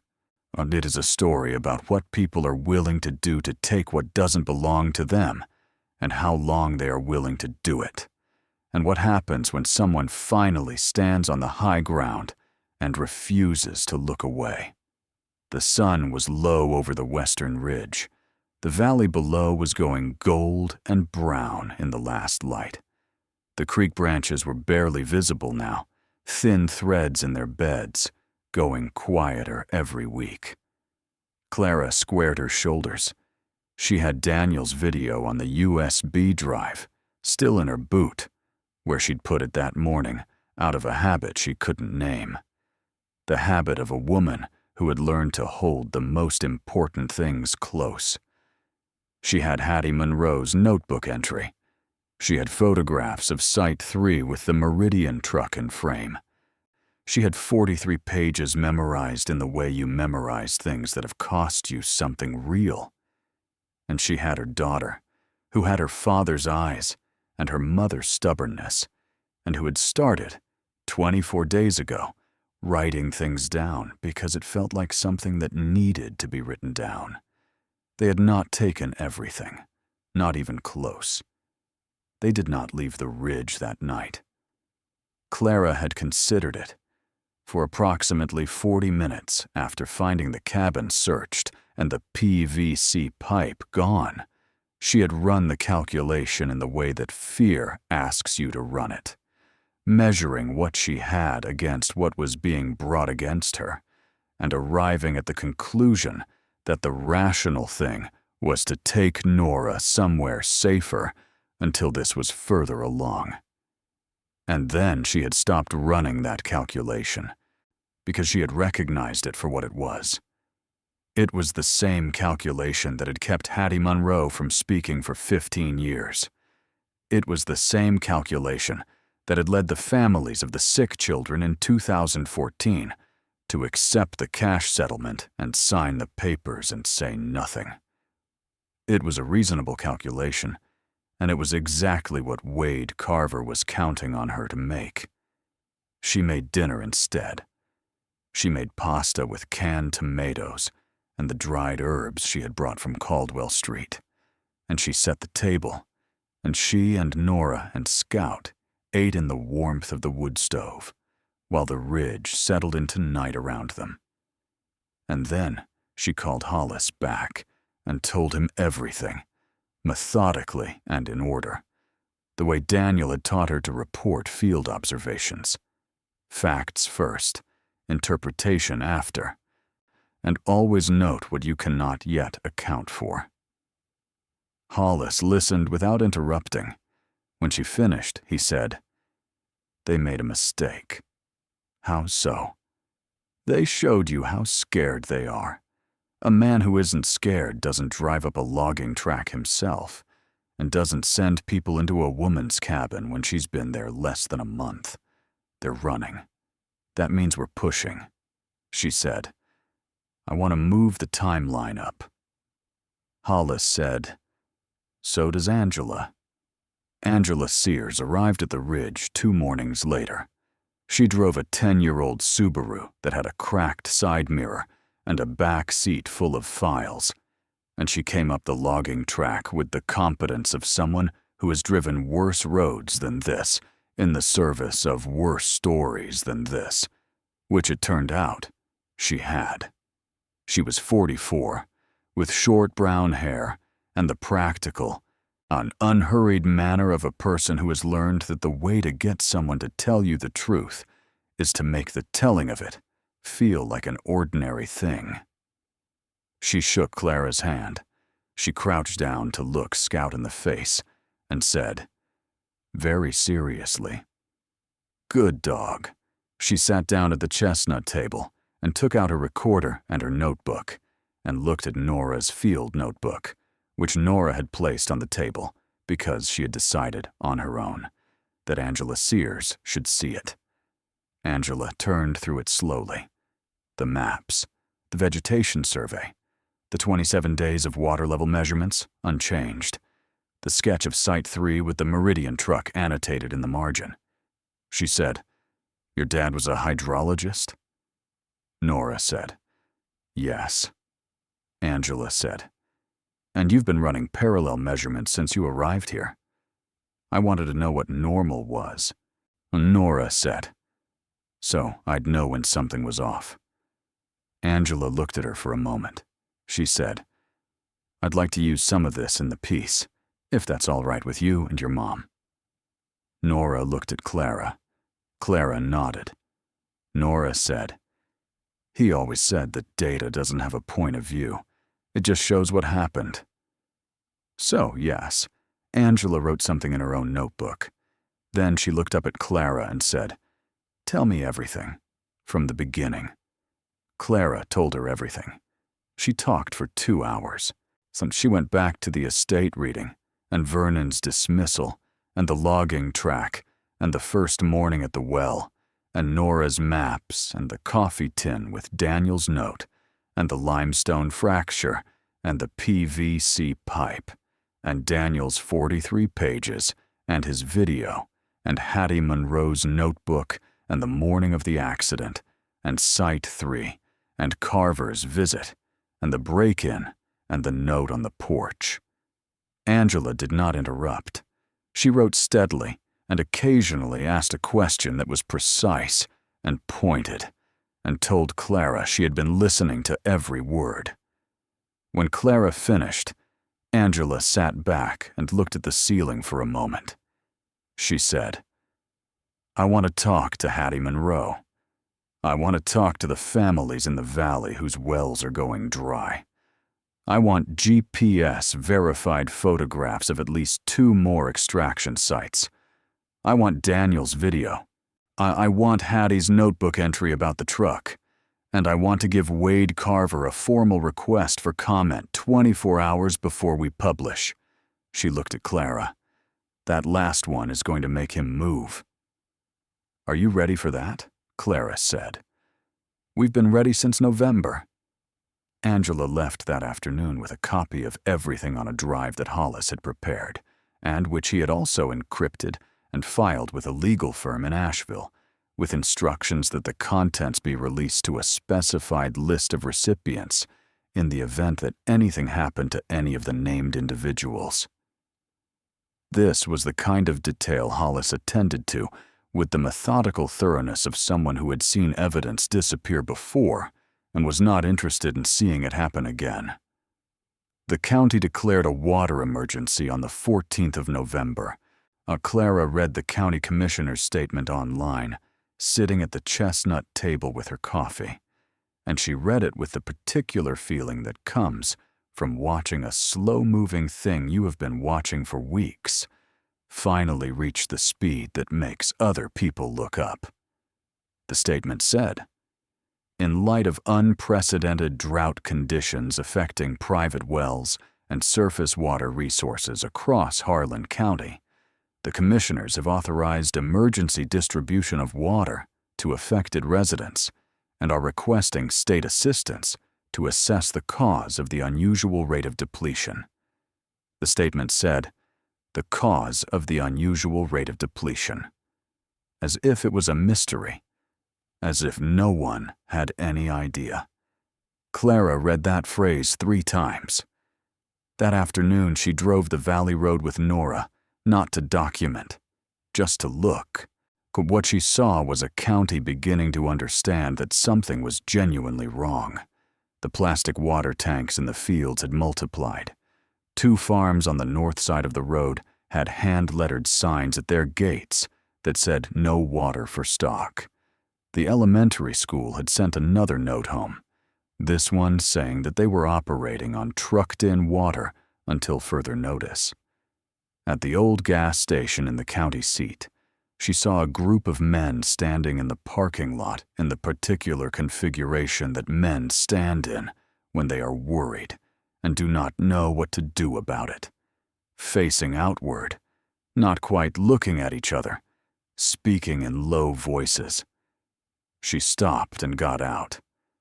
She knew one of the men, a farmer named Curtis Bledsoe, who had been her grandmother Eunice's neighbor for 30 years, and who had the kind of face that expressed what it expressed without apology. "Curtis," she said. He looked at her. "Clara Voss." He shook his head slowly. "You're up on the ridge, aren't you? That old Voss Hilltop." "Yes," he said. "I hear your well's still running." "It's still running." He looked past her at the ridge visible above the tree line to the northeast, still green against the November pale sky, an island in a landscape going steadily dry and brown. The other men had gone quiet. "You have any idea what's going on?" Curtis asked. "Why it's happening so fast? We've had dry years before. Nothing like this." Clara said, "I have some idea," she told him. "Not everything, not the full 43 pages, but the essential thing, the aquifer, the extraction, the 25 years, the direction of the pipeline." She told it plainly and without drama, because drama would have gotten in the way of the information, and the information was the point. The parking lot was very quiet when she finished. Curtis looked at her for a long time. Then he looked at the other men. Then he looked back at her. He said, "What do we do?" She said, "Be ready to talk to a journalist. Her name is Angela Sears. She's going to call you." He nodded. There was a quality in his nodding that she recognized from Hattie Monroe. The nod of someone who has been waiting for a shape to put around a suspicion that they have been carrying alone for too long. She got back in the truck. Nora said, "More people will come to you now." "Yes," Clara said. "That's all right." Carver came at the situation from 3 directions simultaneously, which told Clara that he had anticipated the public emergency and had prepared for it. The first direction was legal. A letter from an Asheville law firm arrived at the cabin, delivered by a county employee who made the drive up the logging track in a county vehicle, which cost him a certain amount of dignity. The letter alleged that the structure on Lot 14 was in violation of multiple county codes regarding habitable dwellings and constituted an unsafe environment for a minor, and notified Clara that a code enforcement inspection had been scheduled for the following Tuesday. The implied destination of this process was obvious. If the cabin was declared uninhabitable, there would be grounds for a child welfare referral, and a child welfare referral was leverage, and leverage was the point. Clara scanned the letter and sent it to Hollis and to a family law attorney in Asheville, whom Hollis knew and who agreed, on the basis of the circumstances, to respond immediately and pro bono. The attorney's response arrived at the law firm within 4 hours and noted Among other things, that the County Code Enforcement Office had never previously inspected any structure on Shepherd's Ridge in its recorded history. That the scheduling of this inspection within 12 days of a documented break-in at the property and 6 days of a personal visit by Wade Carver created a clear appearance of coordination, and that any attempt to use child welfare proceedings as an instrument of economic coercion would be met with a civil rights complaint against every individual involved in the process, by name. The inspection was quietly postponed indefinitely.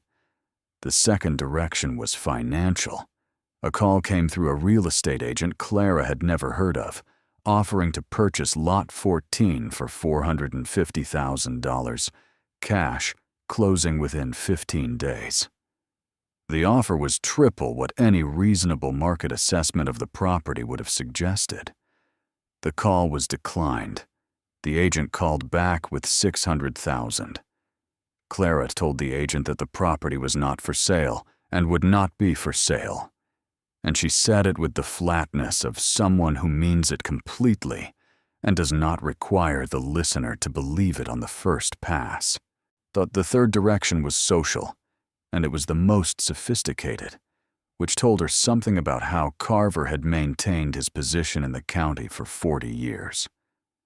A version of events began circulating, not in print, not attributed to anyone, just moving through conversation the way things move in small counties when someone with influence sets them moving, suggesting that Clara Voss was a grieving widow in difficult financial circumstances who had gotten involved with outside activists and environmental agitators and was being used by people who didn't care about Harlan County to attack a family that had employed half the county for generations.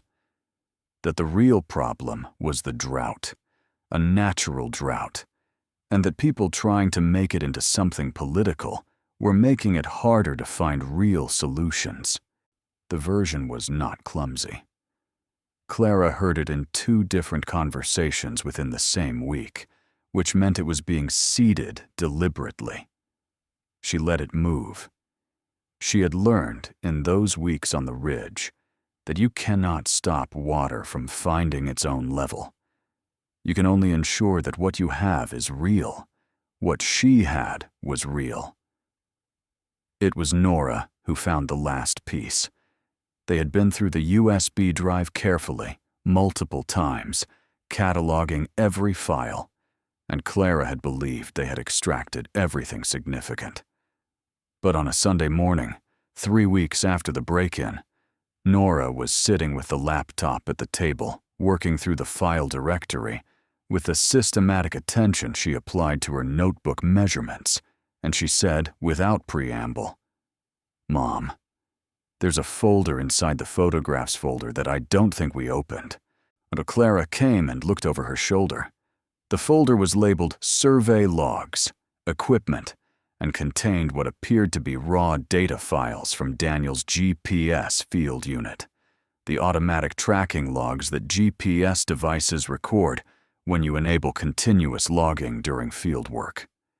Daniel was meticulous about his equipment logs because field survey data could be challenged in court, and logged GPS data provided an unambiguous record of where and when measurements were taken. There were 47 log files covering 3 years of field visits to the ridge and the valley. Nora opened the most recent one, dated October 19th, 2021, 2 days before Daniel died. She scrolled through it. Then she stopped. She said, "Mom, look at this timestamp." Clara looked.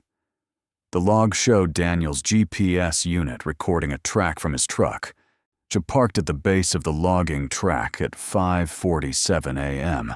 on October 19th. The track went up the ridge to a point near the limestone outcrop, the cache site.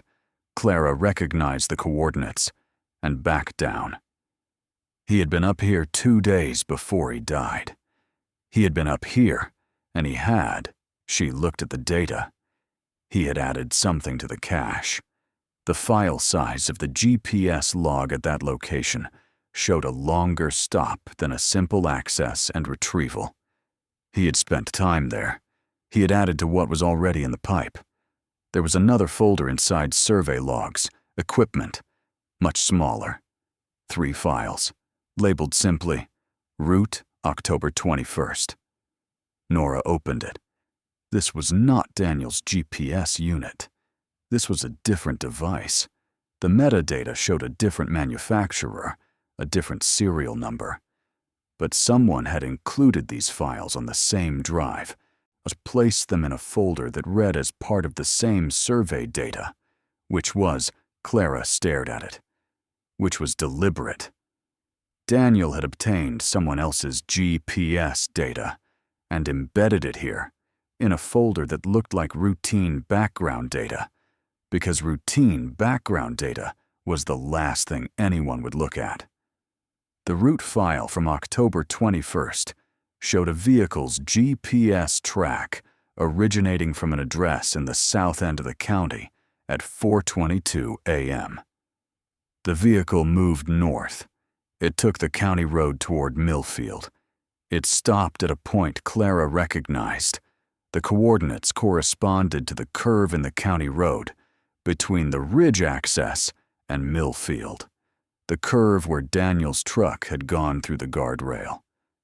The vehicle stopped there at 4:58 a.m., remained stationary for 11 minutes, then it returned south.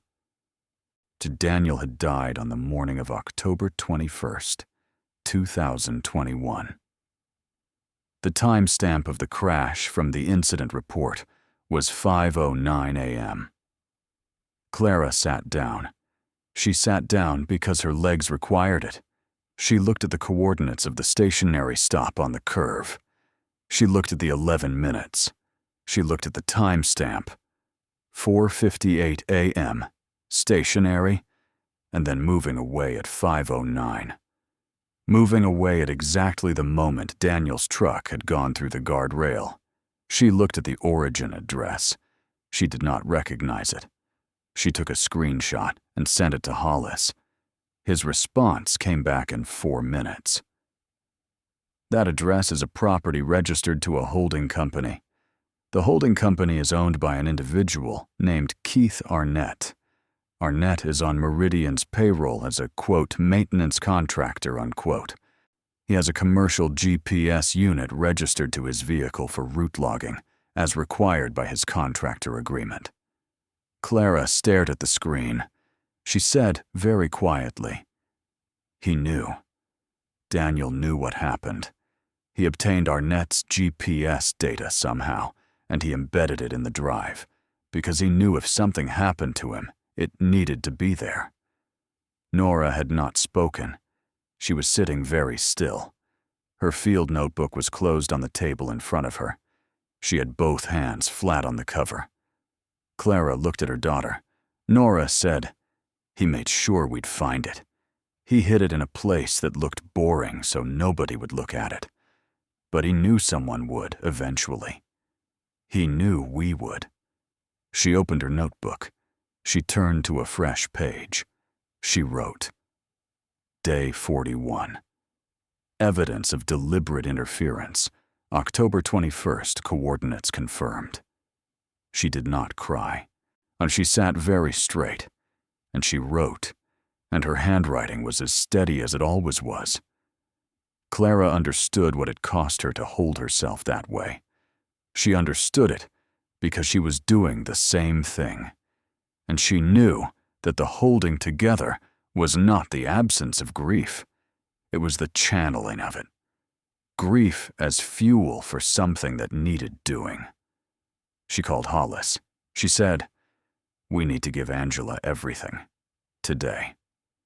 The federal EPA regional office received a formal complaint filing at 9:14 a.m. on the 22nd of November, submitted by Ray Hollis, with supporting documentation compiled across 3 years of field research by Daniel Voss, hydrologist, deceased. The filing identified 8 illegal extraction sites by GPS coordinate that documented the chain of corporate ownership from the point of extraction to the Carver family trust, provided volumetric estimates of illegal extraction based on aquifer decline data, and included the GPS route data linking a Meridian contractor's vehicle to the site of Daniel Voss's death at the time of death. Simultaneously, Angela Sears submitted the GPS data and the timeline to the State Bureau of Investigation's Cold Case Unit, with a formal request that the October 21st accident be reopened as a potential homicide investigation, accompanied by an affidavit from Ray Hollis, an affidavit from Hattie Monroe regarding her observation of the Meridian truck on the county road that morning, and a statement from Clara Voss.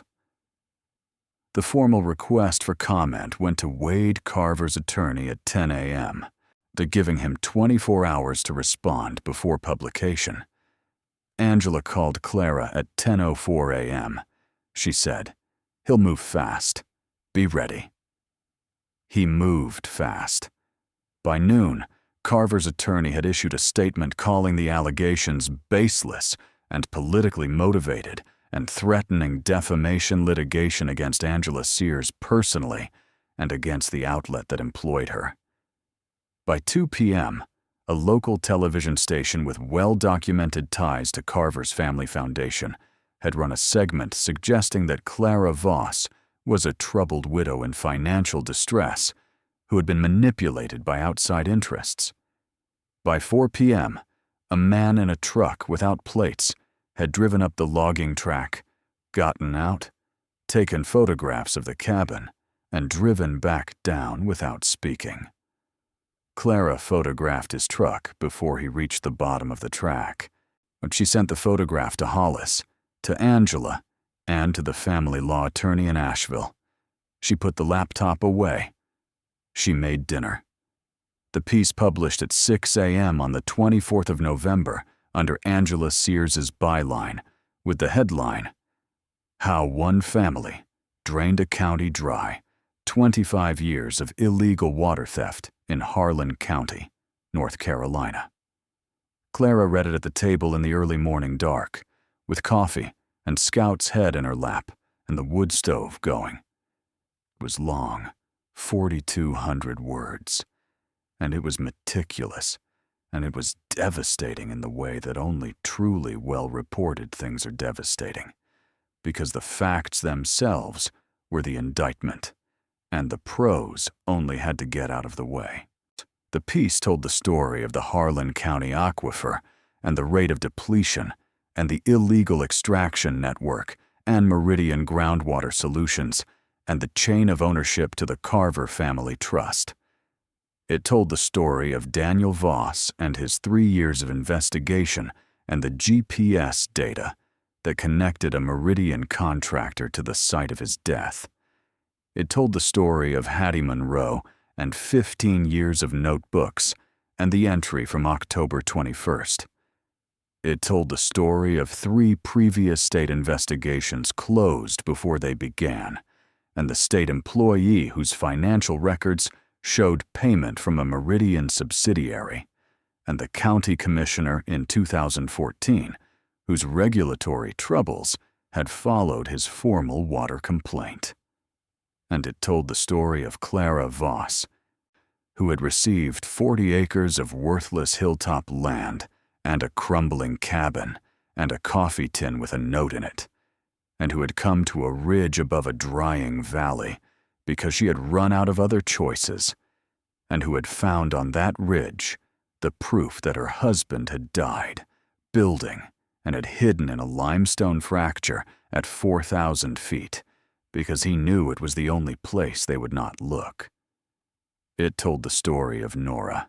It described the field notebook, the 27 days of water level measurements, the vegetation survey maps with their 2 colors, the sketch of Site 3 with the Meridian truck noted in the margin. It quoted Nora. "Data doesn't have a point of view. It just shows what happened." That was the sentence Angela had chosen for the pull quote. It ran in large type in the center of the piece, next to a photograph of the ridge above the valley, the green island above the dry brown basin. By 8 a.m., the piece had been shared 4,000 times. By noon, it had been picked up by the Associated Press and was running in 17 outlets nationally. By 3 p.m., 3 major television networks had called Angela Sears, requesting access to Clara Voss. By that evening, the state employee whose payments from the Meridian subsidiary had been detailed in the piece had submitted his resignation to the Division of Water Resources. 2 members of the Harlan County Commission had issued statements calling for a full investigation. The county sheriff, who was Wade Carver's first cousin, issued a statement recusing himself from any investigation involving Carver or Meridian and turning jurisdiction over to the State Bureau of Investigation. Wade Carver himself issued no statement. His attorney issued a statement at 8 p.m. It said the allegations were denied and that Mr. Carver looked forward to addressing them through the appropriate legal channels. Clara read the attorney's statement once and put her phone down.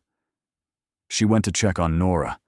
Nora was in bed with Scout and her field notebook, writing in the last entry of the current notebook before she started a new one.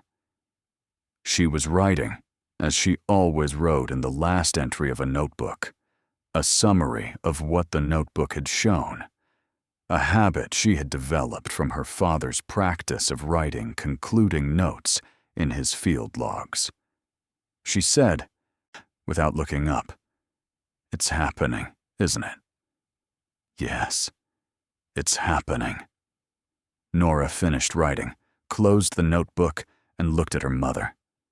In the lamplight, her face had the particular quality it sometimes had that made Clara feel, quietly and without warning, that she was looking at someone who had been forged in difficulty and had come out of it, not diminished, but exactly themselves, more completely themselves than they could have been otherwise. "Dad would have wanted to see this," Nora said. "He is seeing it," Clara said, and she said it with the certainty of someone who doesn't know if it is true in any verifiable sense, but who requires it to be true in the only sense that matters.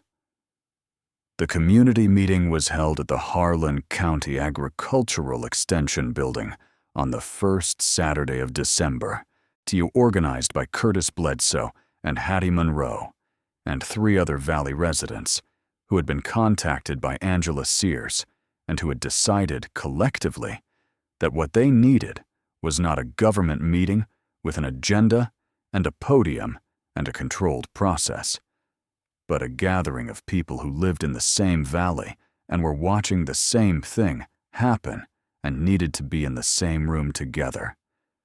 The building held 120 people. 160 came. The overflow stood in the parking lot in the cold and listened through the open doors. Clara came with Nora and Hollis and Hattie. Angela Sears was there as an observer, not a participant. She had said, "This meeting is yours, not mine. I'll write about it, but the voice in that room belongs to the people in that room." Curtis opened the meeting, and he was not a natural public speaker, which was exactly why what he said landed the way it did. It was unpolished and entirely true, and the people in the room knew the difference. He said, "Most of us have been watching our wells drop and our creeks go thin, and we've been blaming the weather. I blamed the weather for 5 years. I'm standing here to say that the weather was not the whole story, and that some of us should have asked harder questions sooner, and that the reason we didn't isn't because we're stupid, but because the people who were doing this counted on us not asking. They counted on us thinking it was normal. They spent 25 years making sure it looked normal. He looked around the room. He said, "A woman named Clara Voss moved onto the ridge with her daughter and her late husband's field notes. And she asked the questions. I want her to talk to you." Clara had not prepared a speech. She had prepared, in the way she prepared everything, with the facts organized in order, with the interpretation held separately from the documentation, with a clear line between what was known and what was inferred.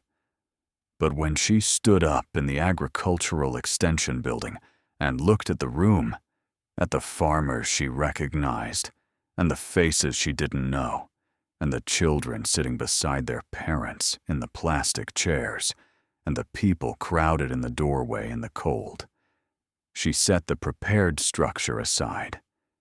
She said, "My husband spent 3 years building the proof that your water was being stolen. He died before he could use it. I came to this ridge because I had nowhere else to go, and because something in a coffee tin told me to look at the well.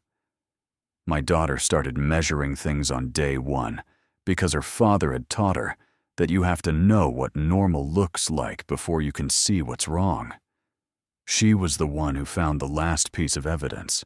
She was the one who understood what the GPS data meant before I did." She looked at Nora, who was sitting in the second row beside Hattie Monroe. She said, "Everything that happened on that ridge started with a piece of land that my family told me was worthless. My uncle said it was a goat's bad dream. He said there was nothing up there. He was wrong. There was everything up there. There was the proof my husband hid. There was the aquifer recharge zone that feeds every spring in this county. There was the evidence of what has been taken from you for 25 years and sold 200 miles away." The room was very quiet. She said, "I want you to know what Daniel found, and I want you to know what it means for your wells and your creeks and your farms going forward. But more than that, I want you to understand that what's in those 43 pages isn't complicated. It says, someone took what was yours. They took it because they could. They kept taking it because nobody stopped them. And the thing that stopped them, in the end, was not a government agency or a legal filing or a journalist. It was an 11-year-old girl counting water levels in a notebook every morning for 27 days because her father had taught her to measure things. She sat down. The room held the silence for a moment. Then it released. Hattie Monroe spoke next. She stood with her notebook in her hand, the old spiral notebook, and she read from it. Not the entries about the truck on the morning of Daniel's accident. Those were for the investigators.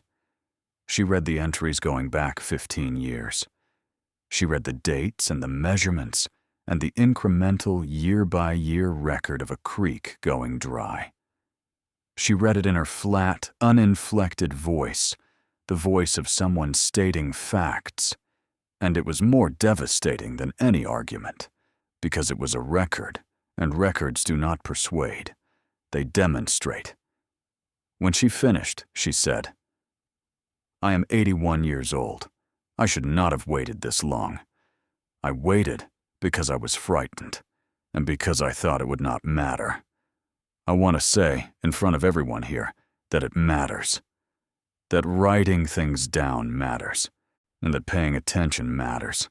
That a woman I did not know came to a ridge above my farm and paid attention, and because of that, the things I wrote down for 15 years are finally going to count." She sat down. Curtis Bledsoe stood up again and said, "Anyone who has documentation of changes to their well levels or their creek flow over the past 10 years, Angela Sears has agreed to compile it as supplementary evidence for the federal filing. See her after the meeting.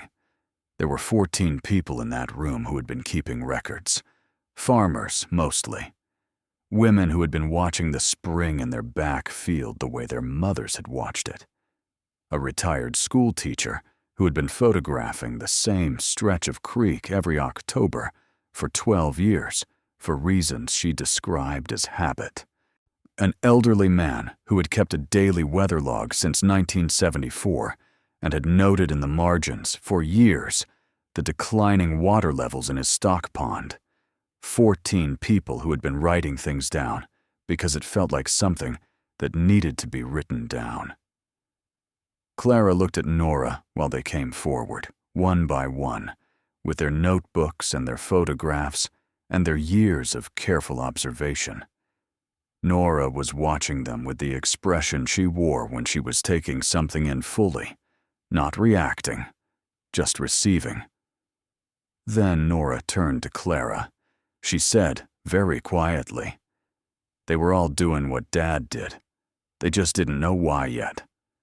The federal EPA investigation moved with a speed that Hollis said was unprecedented in his experience, which he attributed to two things: the quality of Daniel's documentation, which made it nearly impossible to delay on procedural grounds, and the national media attention, which made delay politically costly.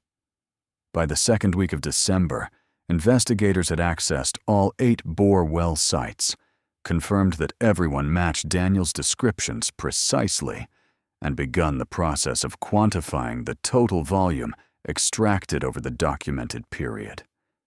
The preliminary estimate, released to the press in mid-December, was 94 million gallons per year for 23 years of confirmed operation, with the remaining years under continued investigation. The figure ran in every national outlet that had picked up Angela's original piece. The headline in one of the large national newspapers said, "The size of what was taken."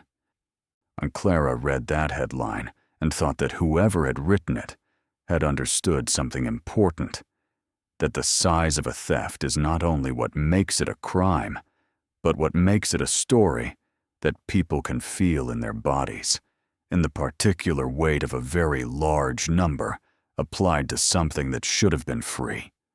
Meridian Groundwater Solutions had its operating permits suspended pending the investigation. The pipeline was shut down on December 18th.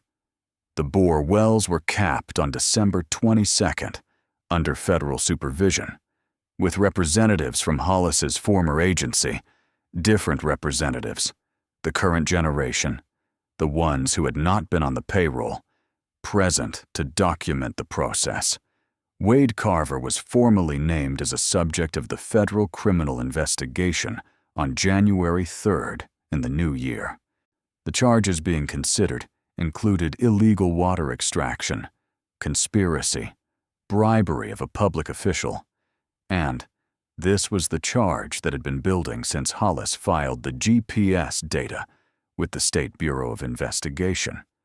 One count of potential conspiracy in connection with the death of Daniel Voss. Keith Arnett, the Meridian contractor whose GPS data was embedded on Daniel's USB drive, had been interviewed by state investigators in December and had, according to sources Hollis was careful to describe only as informed, provided information in exchange for cooperation consideration. Clara did not know, and would not know for some months, exactly what Arnett had said. But she knew what Daniel's data had shown. She knew what the timestamp showed. She knew what Hattie's notebook entry showed. And she knew that Daniel Voss had known, in the last days of his life, that someone was going to come for him, and had chosen not to run, because running would have meant abandoning the evidence, and the evidence was the point. He had chosen to finish the work instead, to get back up on the ridge one more time, 2 days before he died, to add what he had to what was already there, to make sure it was complete. She thought about that a great deal in the weeks after Arnett's interview, She thought about what it meant to make a choice like that, to know the cost and make the choice anyway. She thought, he was not choosing to leave us. He was choosing to leave us something. Something that would matter when we needed it. Something that would hold. The transformation of the ridge happened slowly, and the way all real transformations happen, not in a single moment, but across many small changes accumulating until the landscape had become something different from what it had been.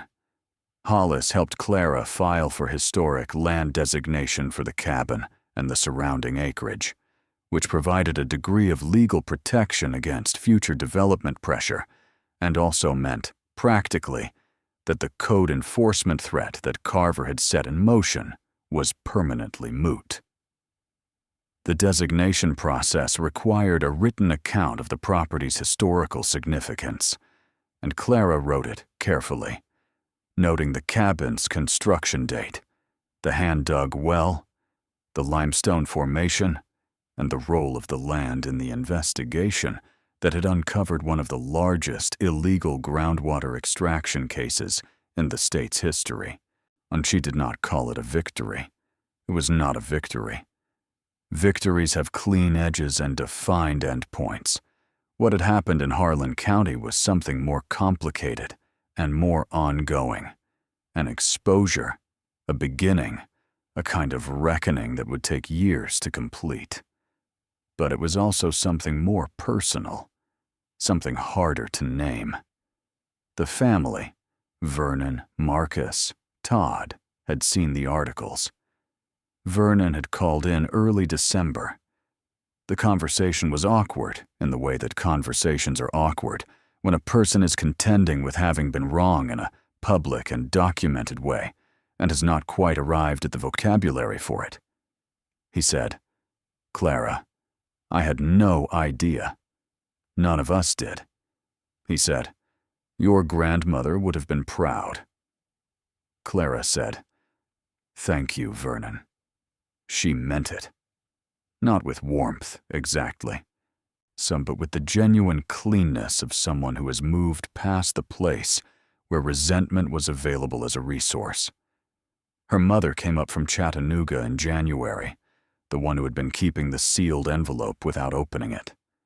She had opened it eventually, in early December, after the national articles ran, and she had driven up not asking permission, which was her mother's way of saying something without being able to say it directly, and she had stood in the clearing and looked at the ridge and looked at the cabin and said after a long silence, "Daniel knew what he was doing when he put you in his will, Eunice."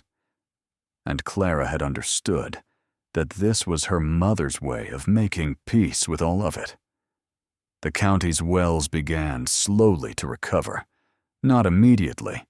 Aquifer recovery was not a fast process, and Daniel's documentation had made clear that the system would need years of natural recharge to return to its pre-extraction baseline. But the rate of decline stopped. That was the first thing.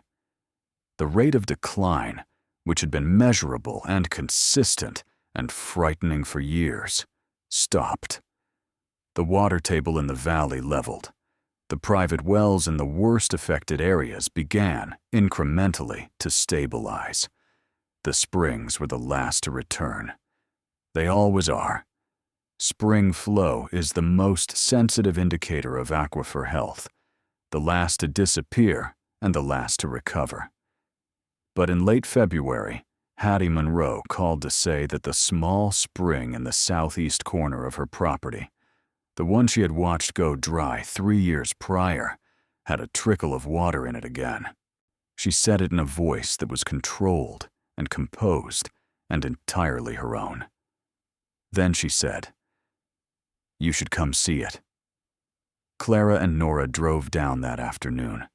They stood at the edge of the spring and watched the thin, cold water move across the stones.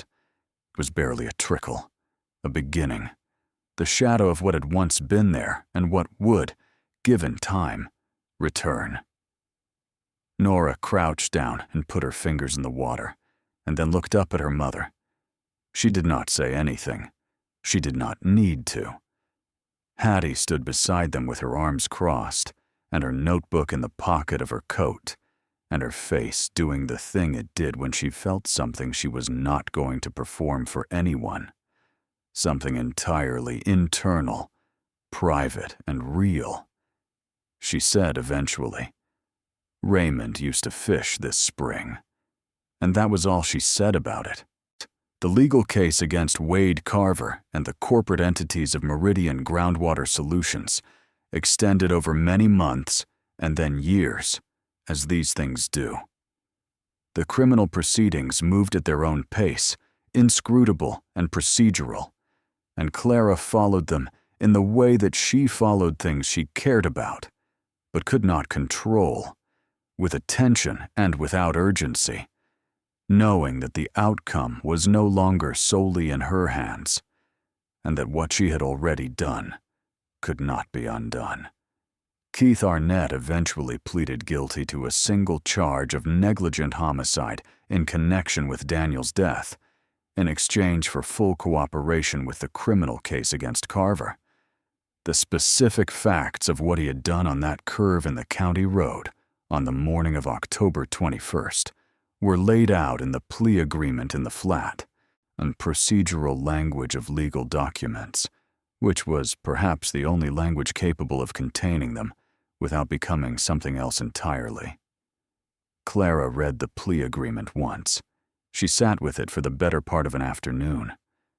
Then she put it in the folder, where she kept the documents that were important, but that she did not need to return to, and she went to find Nora.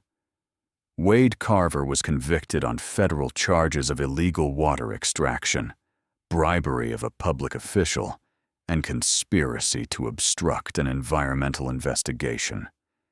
He was sentenced to 9 years in federal prison.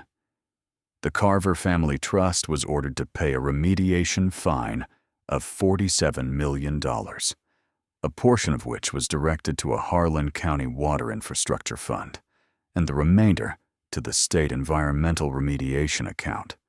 The land on which the bore wells had been located was subject to environmental remediation orders, the costs of which further diminished the trust's assets.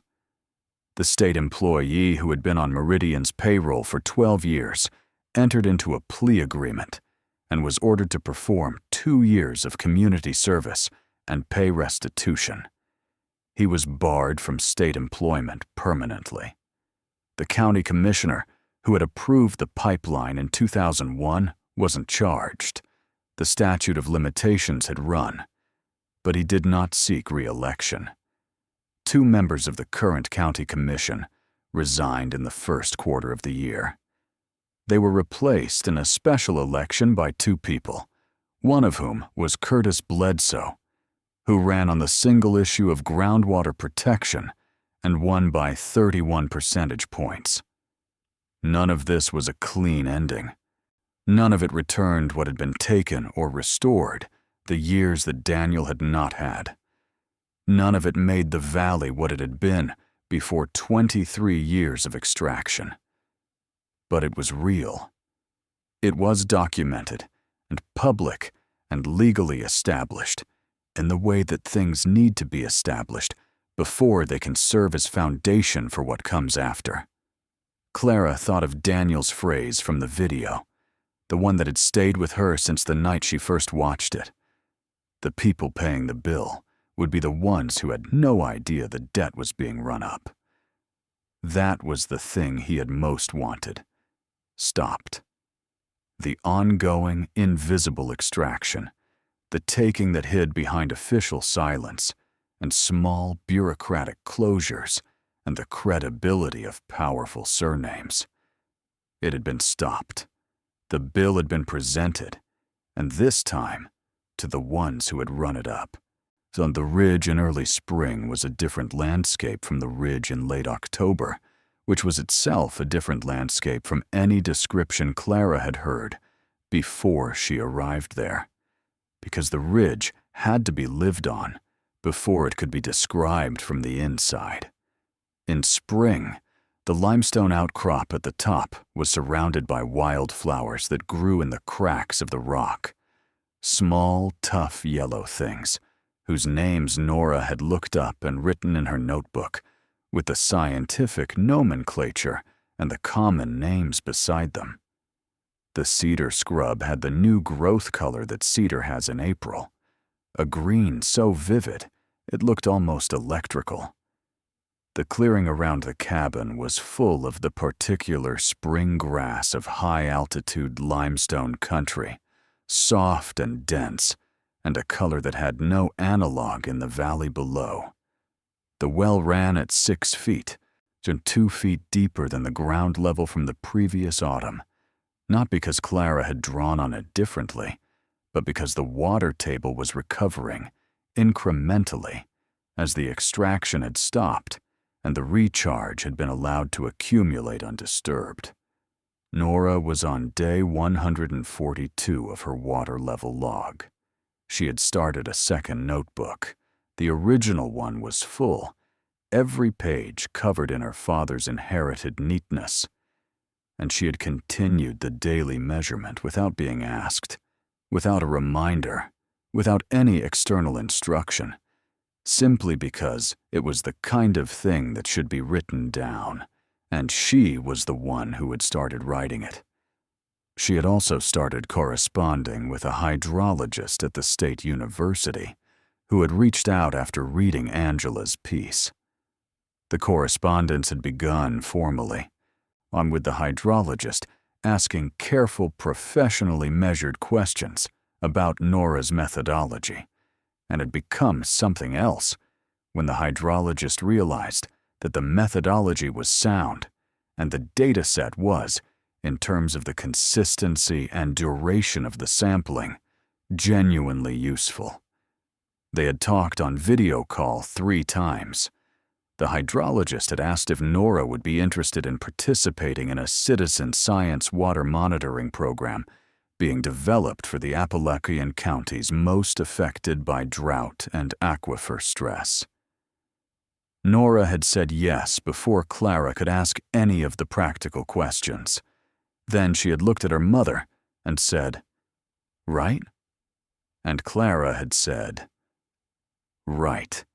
There was a morning in late April when Clara was sitting on the porch with her coffee, and the valley below was visible in the early light, and the creek branches were catching the sun in a way that she had not seen them catch it before.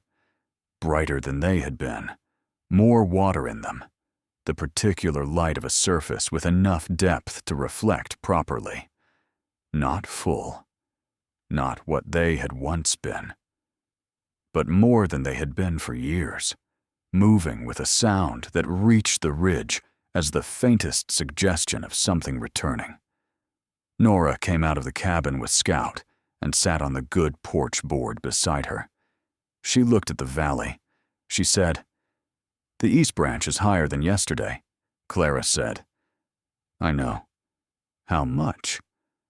"About 4 inches at the bend, where I can see from here." Nora looked at it for a moment. She took out the new notebook and opened it and made a note. She closed the notebook and sat with it in her lap, and Scout arranged himself across both their feet with the proprietary satisfaction of a dog who knows exactly where home is. And the spring morning opened itself across the ridge and the valley in the way that mornings open when the weather has finally turned and the season has decided what it's going to be. Clara thought about a man who had driven this road and looked at this landscape and seen what it held and known that it mattered, who had put that knowledge in a pipe, in a fracture, in a limestone cliff at 4,000 feet, and trusted that someone would come. She thought about 40 acres of worthless hilltop land on a rocky ridge that nobody wanted. She thought about the word worthless, and about the assumptions that word contained, about what it meant to assign value to a landscape without understanding what the landscape held. The aquifer under Shepherd's Ridge fed every spring in Harlan County. It had been doing it for longer than anyone had been keeping records. It would keep doing it, given the chance, for as long as the limestone held its shape, and the rain came down, and the gravity that moves water through stone continued to do its ancient, patient work. Nobody had known that when they gave her the land. Nobody had thought to ask. That was the thing about overlooked places. They held what they held, regardless of whether anyone was looking. The value was not contingent on recognition. The water moved through the rock whether or not anyone was measuring it. It had just needed someone to come to the high ground and pay attention. Clara looked at the valley, at the thin new brightness in the creek branches, at the ridge rising green behind the cabin, at her daughter with her notebook and her father's eyes, and 12 years ahead of her, in which she would become whatever she was going to become. She thought, Daniel did not leave us nothing. He left us this, a hilltop that everyone had called worthless, and a note that said, check the well, and the knowledge that if you stand at the highest point and look down with clear eyes and write what you see, the truth of a landscape will eventually make itself available. That was the inheritance, not the land, not the legal victory, not the remediation funds, or the conviction, or the spring trickle returning to Hattie Monroe's property. The inheritance was the way of seeing, the patience of it, the refusal to look at a dry summer and call it the whole story, the willingness to get up every morning and go to the well and measure it, because you understand, the way her daughter had understood from the very beginning, from the first morning, from the instruction of a father she would not stop carrying, that you have to know what normal looks like before you can see what's wrong. And then, when you see what's wrong, you write it down. You write it down, and you keep writing it down, and you do not stop. Because the truth stays buried until someone brave enough brings it into light. And on Shepherd's Ridge, on a clear April morning, with the creek branches catching the sun and the well running at 6 feet, and the limestone fractures above her still and pale and full of their ancient patient work, Clara Voss believed, without reservation, without the qualification that grief had placed on all her believing for the past year and a half, that the light was worth everything it had cost to bring it here. It was. Thank you so much for watching until the end. If you loved this story, check out the other videos on your screen now. I think you'll really enjoy them. And don't forget to subscribe if you haven't already. See you in the next story.